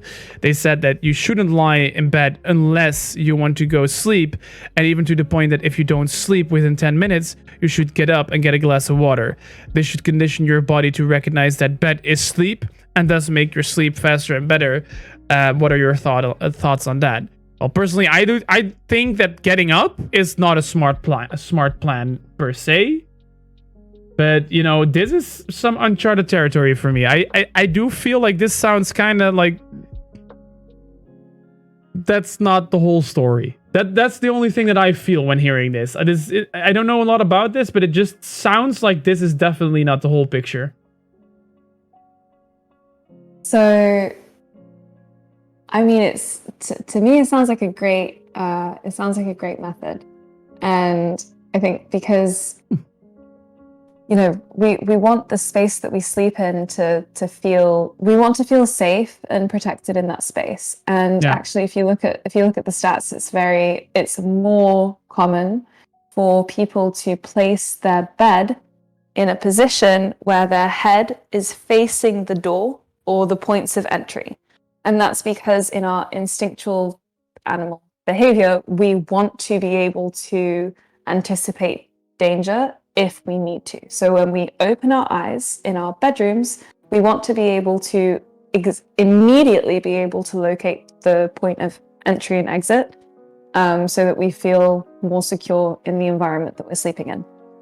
Mm-hmm. So if we were to start to do different activities in our sleeping space, like eating or anything else that Yeah, I do agree to requires- that. Yeah. then we start to subconsciously or consciously relate that space to that other activity. So if we can create an environment where our bedroom or the area that we sleep in is specifically laid out so that our brain, as soon as it walks into that environment, it recognizes this is where we sleep. It can very much increase the rate at which we're able to get into our rest and digest state, because the body it feels safe in this environment. And that's a huge part of improving our sleep routine. If you were to give a rating between 1 and 10 of the environment that you sleep in, and it's anything less than a 9, then maybe it's worth considering different ways in which we could change our sleeping environment to make it more restful and to make it more of an environment that we feel safe and comfortable sleeping in. Yeah. That can be really challenging, especially if we're living with roommates or with family members or with a snoring partner. It's not one easy thing that I'm to doing do. right now is super unhealthy. My working space is within my bedroom, which Right. ties completely into that whole theory, which I 100% like. That's the part of Caitlin's question that I completely agree to. You can condition yourself for a certain space to be for something. So if, for example, you stay in bed half of the day, not sleeping, but just watching television and doing other stuff and eating, and you're gonna take away from that effect indeed. And same with the cleaning of your room. Clean your room, because a clean room is a clean mind, and you go to bed with quiet around you, so also quiet in your head. And that's actually something that I definitely lost some points on. I have my workspace, my desk, and my computer and everything in the bedroom, which indirectly also conditions me for this space to also be a working space instead of a only sleep space. Well, in my case, I don't have a big house. There is no possibility for me to put this desk in a separate room and just work there. I'm not gonna put my desk underneath the shower. That's also not really gonna work, Kind of water damage and stuff might not be handy. But yeah, I do agree to that. And in those kinds of situations, it can be really helpful to try and create an environment that's like different, right? That if we're used to working in the same space that we sleep in, maybe we can change the lighting or change the scent in the room or change the atmosphere somehow to make it more to make it more. Yeah, you're also distracted or not. Chat is going loose on shower streams and stuff. That's not, guys, let me put it out of your head. That's not good. Oh, well, maybe in the summer I'll put a plastic tub outside and I'll just sit there with a can of beer and my beer belly, that will be the most sexy bathtub stream ever. But Which has its own category for that now. I mean, it's diversified. Dad bodies are in right now, right? That's attractive now, right? A dad belly. bodies. Yeah. Yeah. I don't want to see it. Why not? Why not? It's Dad yeah, body. sure. Of course it is. Anyways, I saw a beautiful message from Romy, which I quickly wanted to just say. We don't really have to go into it all too much, but it's just a nice lesson that she learned with her experience. She said, we had the lesson with our sessions in speech therapy because, as you all know, she studied that. Clients that are nervous should be seated to see the door. If your clients that are known to be unpredictable, you should face the door and the client's seat the other way. So that's facing the door or being seated facing the door or away from the door definitely impacts, which completely works with the whole theory she just explained. It's just a nice little emphasize on that technique definitely works. It's fun. It works in a lot of ways the position of being seated or where you sit or how you lay down works in a lot of spaces. Also in your living room, if your couch, for example, in our space, which is like, if I were to have more space, I would have definitely positioned that differently. But our couch is facing towards the television, and we don't really have space for chairs on the sides, resulting in people always being seated in a position that they tend to turn on the television. Because they're seated towards the television. So they immediately have the urge to go watch something instead of communicate together and just talk and just do something like that. That's also something that's proven and used a lot in decoring, or how you call it, like how you call it, like an indoor, basically someone that designs like your decorating, interior decorating. That's it. An interior decorator gets taught in school how to deal with those situations and like talk to the client and like, what are your interests? What do you do? And for example, if someone's social, then they need to make sure that like the seats are also face towards each other, so people are motivated to talk instead of motivated to go watch TV and focus on that. It works in a lot of those ways. One thing that I'm already gonna say, by the way, is that we're definitely not gonna do marbles today because it's really getting late. But instead of that, we're gonna ask Gabie maybe to do some breathe exercises and stuff with us. So we have a fun replacement for marbles today, which will help everybody. Before that, I have one last little thing that I think is very important. I have a lot of things written down that we can still talk about, but you know, I have to prioritize that a little bit.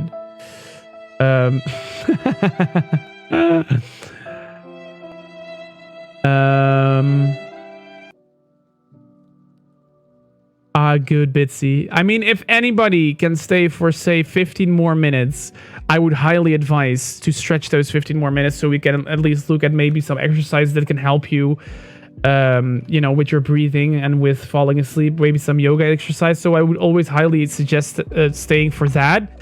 If there are very good ones or very fun ones, I can always ask people to clip it, and I will always upload this episode on YouTube as well, so we can always watch it back if we want to. If you want to.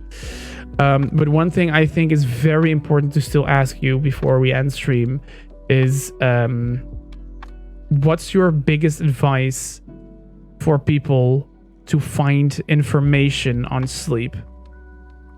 I think that's the most important, because after this session, people will have us. They can look back this stream. But if they have any other questions, they can obviously go to you, message you maybe, or get in touch with you or with me and I ask you or whatnot. But what would you advise for people to get their information, how to get their information on sleep and stuff? So, it's tough because with the health and wellness industry as a whole, there's a lot of conflicting information out there. And that's because what's true for me might not be true for you. I always love to use the example of coffee consumption. So, you know, this idea of coffee is good for you and coffee is bad for you. Both of those statements are true. And it depends if you are someone who was born with the digestive enzyme to be able to properly digest coffee, or if you were not born with the digestive enzyme to be able to digest coffee. And so for some people, coffee is really good for you and has a lot of health benefits. And for some people, coffee is actually really bad for you. So again, it really depends who you are and the information that you're looking for. And it's really difficult to find information that's just, you know, accurate for everyone, because we all are so unique. So the one thing that I would advise is to do some reflective work before doing your research. So essentially, you know, keeping a bit of a sleep diary, whether that looks like a paper and a pen, maybe it's on your notes on your phone, Maybe it's in the form of a sleep app, like Sleep Cycle, for example. Yeah. And then figuring out what it is that you want to achieve through changing your sleep routine, and then looking for solutions around resolving those particular issues. If you're someone who's really struggling to wake up in the morning, then looking for specifically information that will help with waking up in the morning. Making sure that the places that you're looking are trustworthy resources. So scientific journals are really great to be able to make sure that the information that you're getting is accurate, although they can be a bit of a pain to read. So if you, my favorite place to look for up-to-date information is Google Scholar. And if you find a study that relates to the topic that you're interested in and it all looks far too confusing, then you can very easily look for articles that have referred back to that study and that break down the information in simpler ways. So making sure that you're not giving yourself information overload. You really only need to look for the information that's relevant to your goals and reflect. And reflect. Indeed, that's the only thing I do, especially in these times. It works with everything. I think there are a lot of discussions going on about well, I'm not even going to get into the different subjects. There's so many things where everybody has an opinion on, and both sides find ways to prove that their side are wrong wrong or right in a discussion. So for me, that's also always how I do it. It's just you look up information and you compare it to, does it work for you? Or do you see it working around you? Is it something that you have seen to be proven already? Like, if I see something, I'm like, this is proven, scientifically proven to be right. And I'll see an opposite article saying, this is scientifically proven to be right. Then I'll just see, okay, which one of these two did I actually see in real life happening? And how did that plan out? Okay, then I'll probably go for the one that I personally, with my experience, found out to be the most right. And I think that's what it's all about. So to finish this up, before we go into the exercises, how about, I don't know, what's a good amount? Let's keep our reptile brains happy. How about, I don't know if you're prepared for this, but can you give us 5 very short, simple tips to improve our sleep? Okay. It can be things that we already talked about this stream. It's just like a little closing off of this session. So, for example, 1 could be dim your lights in the evening. 2 is something else, yada, yada, yada. So it's as simple as that. Just 5. Okay. Try and sleep sober, or as sober as you possibly can, even if it's just reducing intake of substances.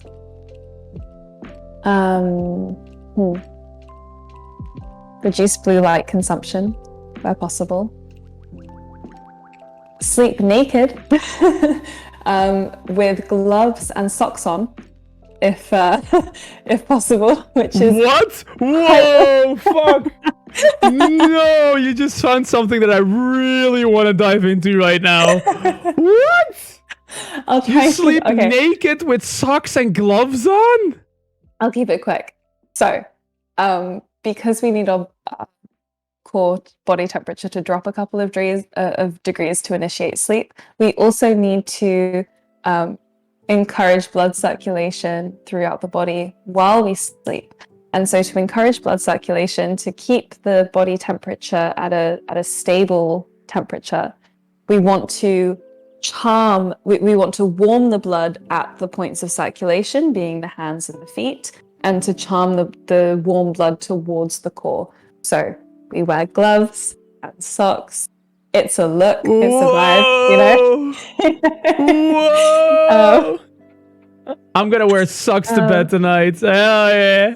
There we go. You know, anyone who says socks are unsexy to sleep in, well, you know, improve sleep quality. Oh, that's gonna feel so weird though. I'm used to sleeping with only a boxer on, like nothing else. Like it's gonna. I had it once where it was so cold that I was wearing a pajama. It was way too cold to sleep, so I was wearing a pajama, and it just felt so weird. Of something like clothes touching your skin while you're trying to sleep when you're not used to it. It's so weird. I don't know if I'm gonna like it, but okay. Tip 4. Okay, tip number 4. Try and create an environment that is very recognizably your sleeping space. Yeah, Whether that's through lighting a candle, opening a window, closing your shutters. Yeah, any of the above. Yeah. Keeping your space tidy and clean, as you mentioned keeping it before. tidy and clean. Yeah. And What's that? Number 5. Number 5. Mambo number 5. I'm just referring to my notes because I know I have a 5th one. I know I have a 5th.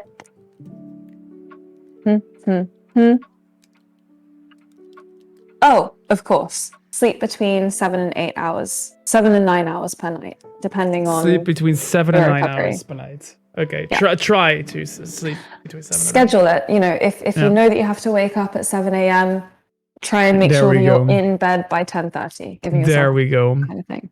Reduce blue light. Sleep between 7 and 9 hours a night. Dim the lights in the evening. Wear socks and gloves. And what was the first one you said again?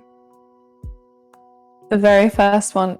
Did we say change the environment that you sleep in? No, that was we already said that. It was change the environment, so like clean up and make it tidy.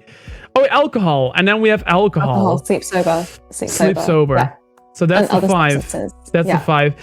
Let's get into the final thing. Also, hey Goose thank you for joining the stream. Welcome in. It's nice to have you here as a to remind me of what we forgot. Oh boy. Ladies and gentlemen, I think Caitlin is excited.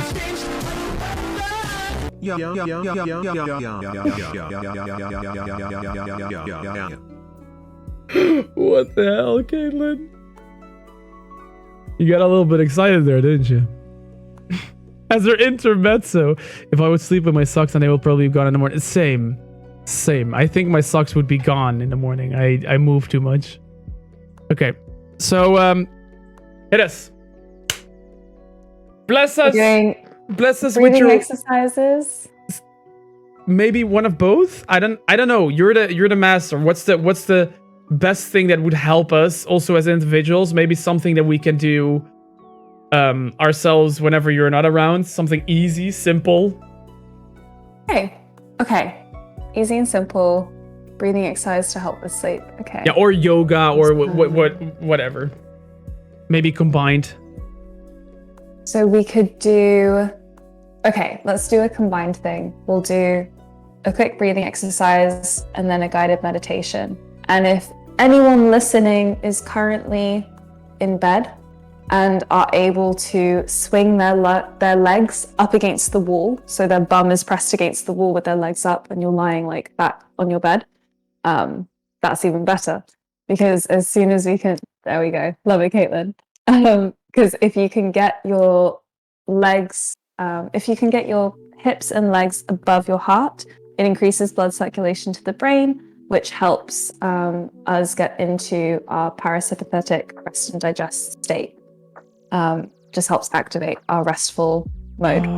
I've seen a yoga pose for this. It's the how is it called, the reversed arrow or something. So like you lean on the back of your shoulders with your feet pointing upwards. Yeah. Like I don't know how it's called. Wait, let me try Chandelier. to make. Is it the chandelier? Wait, let me try and make the example, and then you say how it's called. I thought it was for reversing the blood flow as well, or something. You know, like.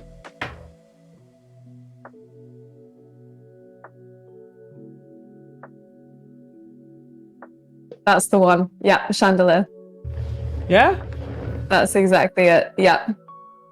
Okay. Yeah, chandelier. So that's the more advanced variation of the posture. But the very, very beginning variation of that posture is just to get the legs up. So whether that means that we're supporting the backs of the thighs with the hands, or if we have a wall, then we can relax the arms and use the wall as the support for the legs.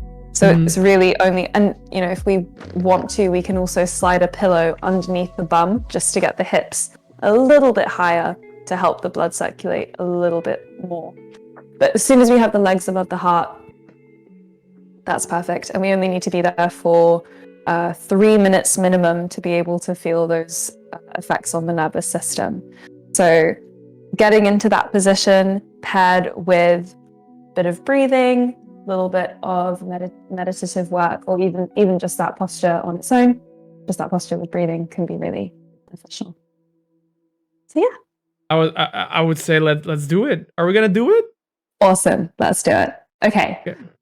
How am I gonna do I'm this?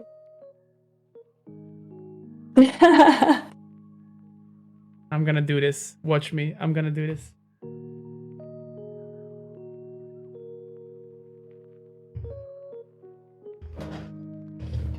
Is it dangerous to try this on my desk chair? It depends how. If you can lock it in place. No, it's I okay. can't. This is dangerous. If you can't lock it in place, it's dangerous. You'll probably only see my feet for the next 3 minutes, but I'm just gonna lay down here. That's so good. You go for it. Okay. I'm gonna get my koshi out. Ooh, sexy sax.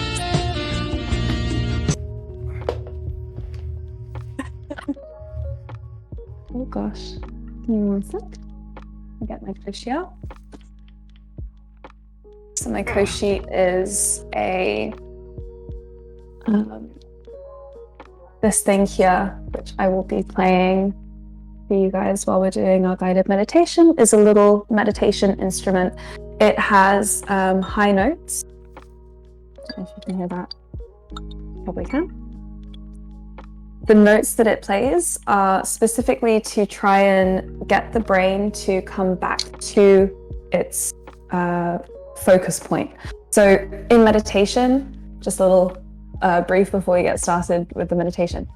In meditation, the goal is not to silence the mind, right? As we mentioned during our chat this evening, the brain, while we're even asleep, is constantly in action and is constantly busy. So when we are meditating, we're not trying to silence our thoughts because that's not possible to do, but instead we're trying to focus our attention and hone in on one particular thing so that we can train our attention and focus. So that might be focusing on our breath, it might be focusing on our body, and it might be focusing on external sounds that we can hear, like with the koshi. So if you are in a position where you can get your legs up against the wall, feel free. And if not, you can come into a comfortable seated meditation posture. So what that will look like is sitting a little bit forward in your chair so that you can come to sit on the sit bones, bringing the feet hip distance apart, stacking the knees over the hips. Wonderful. And we can use the hands behind the backs of the thighs as a support if we have the legs up without a wall behind. And if we're in our seated meditation posture, we're just going to bring the hands to the thighs with the palms facing up. And then we're going to try and sit up nice and tall, lengthening through the spine. If we're laying on our backs, we're just relaxing the shoulders, the arms, the neck, the head. And we can relax the eyelids, or we can close the eyes. And then turning our focus to the breath. Just noticing where the breath is landing in the body without trying to change anything just yet. Literally just bringing our attention and focus to the breath. Noticing if we're breathing through the nose or through the mouth. Noticing if our breaths are long or short, shallow or deep. Bringing your attention to the jaw, noticing if the teeth are pressed together. And if they are, we're just going to relax the teeth, relaxing the jaw. Maybe we can part the lips ever so slightly to help relax the jaw. Dropping the tongue from the roof of the mouth.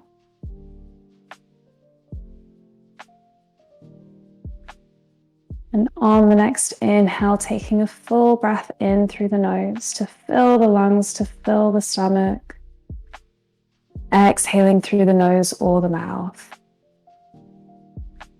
One more deep breath in through the nose. And a deep breath out.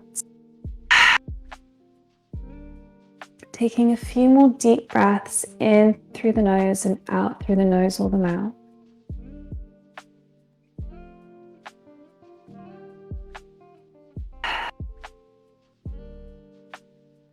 Keeping the space around the eyes relaxed. Keeping the cheeks relaxed.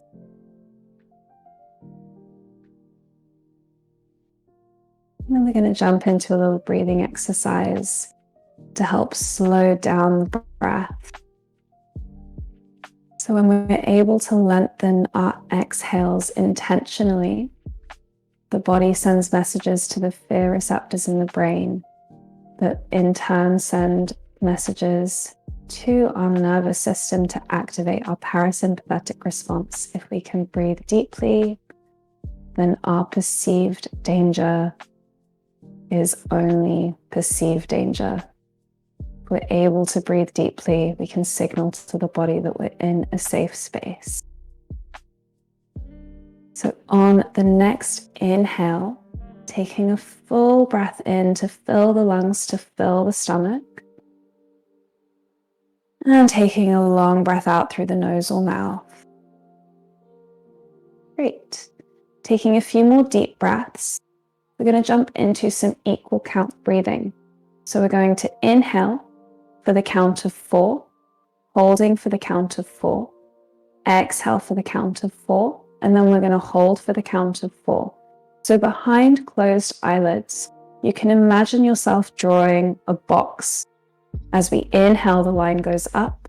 As we hold, the line goes across. As we exhale, the line goes down. And as we hold, the line goes back across. This is just going to help us to hold our attention in this space. If we have our legs up without the support of a wall behind and the legs are starting to ache, feel free to bend the legs, hugging the knees in towards the chest. So starting by taking a deep breath in and a deep breath out. On the next inhale, we're inhaling for the count of 4, 3, 2, 1. Holding at the top for 4, 3, 2, 1. Exhaling for 4, 3, 2, 1. Holding for 4, 3, 2, 1. Inhaling for 4. Trying to keep the whole body nice and relaxed as we hold for 4. Keeping the nostrils and the throat open. Exhaling for 4. And then holding for 4. Breathing in for 4. Holding at the top for 4. Exhaling for 4. And holding for 4. Noticing where the breath is landing in the body as we inhale for 4. Is there movement in the stomach or the chest as we hold for 4? As we exhale for 4. And holding for 4. One more round, inhaling for 4. Holding at the top for 4, trying to keep everything open and relaxed. Exhaling for 4. Holding at the bottom for 4. Taking a deep breath in through the nose. And a deep breath out through the nose. And we're going to continue to take nice long deep breaths in and out through the nose. Trying to keep the length in the breath, keeping the length in the exhales.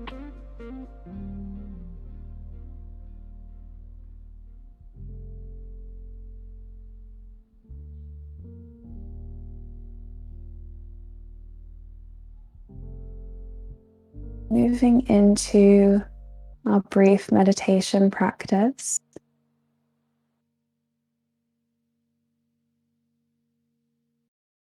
Taking a moment to notice what's happening in the mind. Noticing if the mind's wandering off or if it's at home within the breath.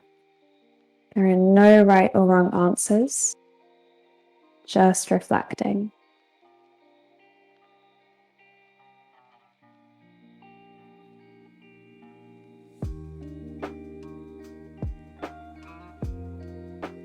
And as we sit in silence,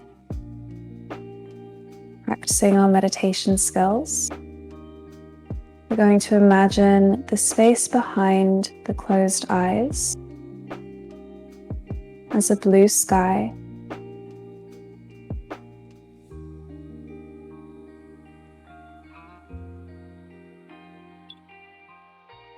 And in our blue sky, there are clouds that occasionally pass through. And each cloud that passes through is a thought. Some days will be overcast with lots of clouds passing through our perfectly blue sky. And other days will be a perfectly clear sky with only a couple of clouds passing through. Some of these clouds will be defined. We'll be able to see them and visualize them clearly, while others are a bit more overcast, a little bit grayer, and some might be rain clouds.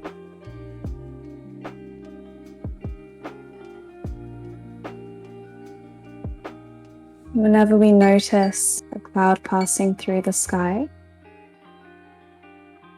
we can turn back to our breath to gently blow the clouds away, bringing our focus back to the breath, noticing our inhales and noticing our exhales.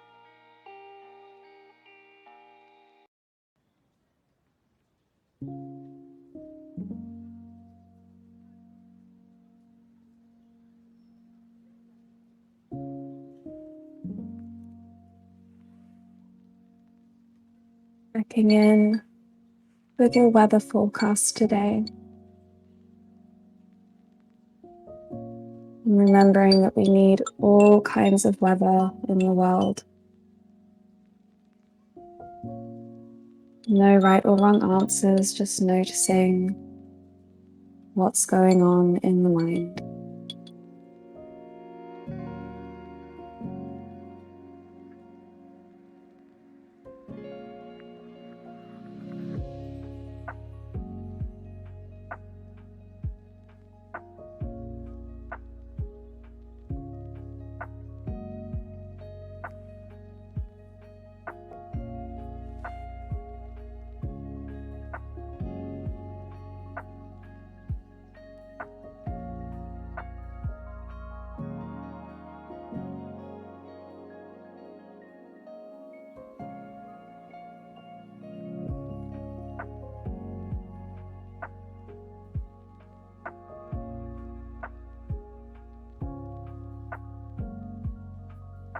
Wherever the mind's wandered off to, gently turning the focus back to your breath, seeing if we can hold our focus here for 2 consecutive breaths. Following the inhale all the way in. Following the exhale all the way out.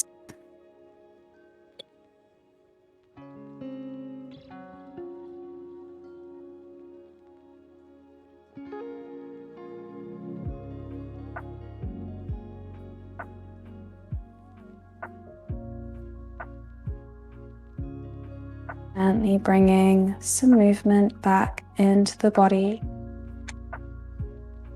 Wiggling the fingers and the toes. If the legs are up above the head, maybe we bend the legs to hug the knees in towards the chest.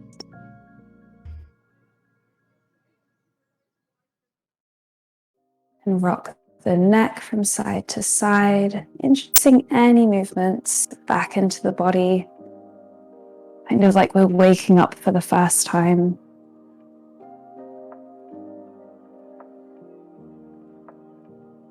And taking a deep breath in through the nose.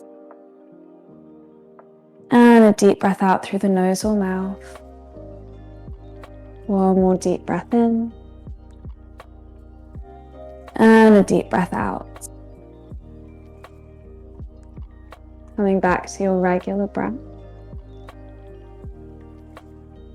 And when you're ready, you can gently make your way back into a comfortable seated position. Or if you're ready, you can make your way into bed, comfortably tucked up under the covers. Gently bringing the light back to the room, we can tuck the chin towards the chest, lifting the corners of the mouth before we gently open the eyes to lift the gaze. Namaste, everyone.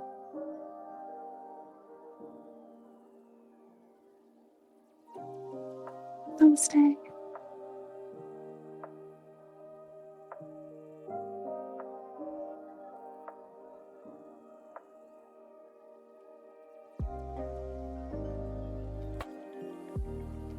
Hello again.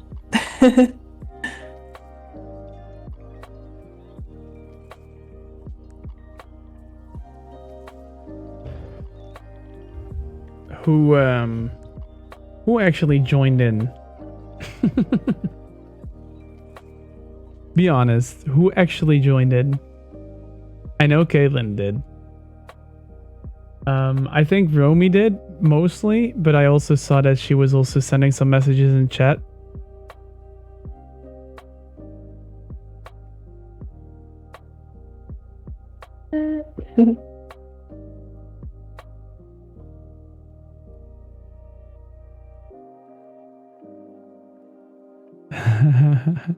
Just reading chat back a little bit. Oh, Goose joined in. Nice. Feet up against the wall and everything. I breathed it along. Well, the breathing exercises also help, you know, even if you're not really laying down, right? It's like with only the breathing exercises, it's the same as with the points, right? With one you would get, for example, 10 points, but with also only doing the breathing exercise, you will also get 5 points. It's still points you win, right? For sure. For sure. My brain feels woozy.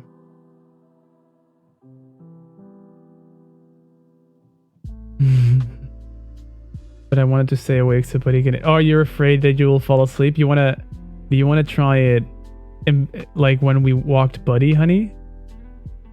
You wanna try it and like doing it afterwards and then a good one and see if you will fall asleep?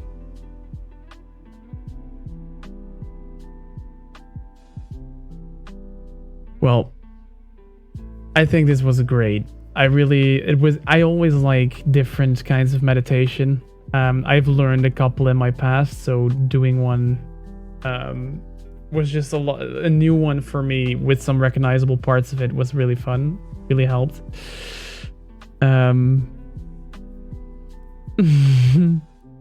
think the ones that joined really fell asleep. These are if you fall asleep with when your feet isn't it? Yeah, is it bad if you fall asleep when your feet are up? So I know you can stay in that position for quite a long time. I'm trying to think why it might be. I guess it would be difficult for blood circulation through to the legs as well.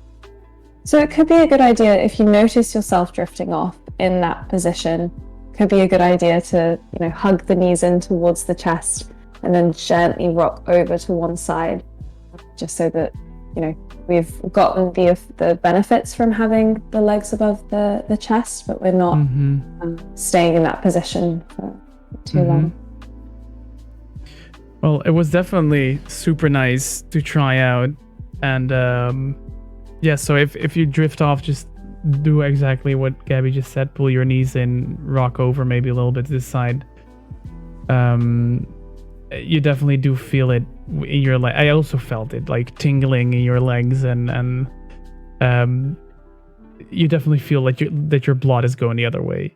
But it helps, and it's so nice to really get your thought to that specific thing, to point your thoughts towards a specific subject. It's all that's the fun about meditation, to learn to do that properly. Definitely a skill that can be built upon. It's not something that anyone's born being able to do, but it's to start it with a Rome metaphor. Let's also end it on a Rome metaphor. Rome wasn't built in a day. We started with the multiple roads leading to Rome, and we ended on Rome wasn't built in a day, which is also a different one. But just do it part by part. I think I am someone that already did a lot of meditation in the past, so I know this myself too. It is definitely something you can train. So it's not like, don't expect yourself to be a master at it. And that's the fun about meditation. If you drift off, like, you didn't ruin a meditation or something. You didn't fuck up a meditation or whatever. No, your mind just wandered off a little bit, and then we bring it back in, and we just continue. In fact, we're gonna round it up, honey. Don't worry. We're gonna go to. I also want to go to bed now. That, which is good. Gabie, is there anything you wanna, maybe plug or say as a final note before I rudely disconnect you? If anyone is interested in practicing yoga, getting into yoga, feel free to check out my website with my schedule. If you like the sleepy vibes of what we just practiced, I run a sleep well yoga session every Thursday evening at 9:30 p.m.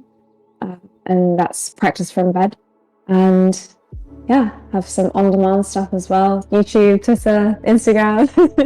You see the links. Keep up with me, I have lots of new exciting projects coming in the new year. So if you follow me on my socials, you'll get to be filled in on all that stuff in the new year. You can see it all on the links. Please go follow Gabie on YouTube, Twitter, and all that, and Instagram and all that whatnot, and go check out our website. This will, I hope you guys will take something with you from this, and that's also something I try to accomplish with this. It gets me excited every time after these sessions, the little feeling that we would have helped people. And that I also help myself. Like, this is also something I learned myself, and I feel like with this stream we made the world a little bit of a better place, and we helped some people, and that's great, and I really want to thank you for that. So thank you, Gabie, seriously, from the bottom of my heart, for coming over to this second. What did you want to say? Oh no, I was just gonna say, my pleasure. Thank you so much for inviting me, for having me on. It's amazing that you wanted to do this. You didn't even know me that well, and this is only the second time we do this, so I greatly appreciate that. Also with the little Namaste bomb squad on the background and everything, you really went for it, and I love that. So thank you so much for helping us and get a little bit, maybe a little bit better at our sleep and understanding how it all works. Exactly. manageable changes that are realistic to fit into our individual lifestyles. Don't make it too hard for yourselves. Just I mean, little if anybody improvements has here and any there. further questions, can they send you a DM? Or can they Yeah, send of you- course. Please do. Please do. Be more than happy to answer. So any if you do, additional- you can always send Gabby a message. She'll help you guys out, and yeah, hopefully you guys learn something from this as well. Gabby, I want to thank you a lot, and I will we will definitely talk more. I'll definitely send you a little message after the stream still, and it was nice. Thank you for being here. Awesome. Thank you so much, Rowen. Thank you for having me. It's been a pleasure. Thanks, See- chat. see you Everyone's later. so nice. See you later, Great Gabby. to meet you. Bye, guys. Sleep well, everyone. Namaste. Namaste. So, that was it. Another big session done. I hope you guys really enjoyed this episode of Mind Booming. If you did, don't forget to leave a like and subscribe to the channel if you really like this kind of content. And again, don't forget to ring the notification bell if you want to make sure that you know whenever a new episode goes live. Thank you guys for watching. I really appreciate it. I'm not gonna make this outro all too long because you guys have been probably listening to my voice for way too long already. But again, thank you guys for watching. I really appreciate it. And like we always say, you're always welcome here, guys. Bye bye. Kisses. Bye bye.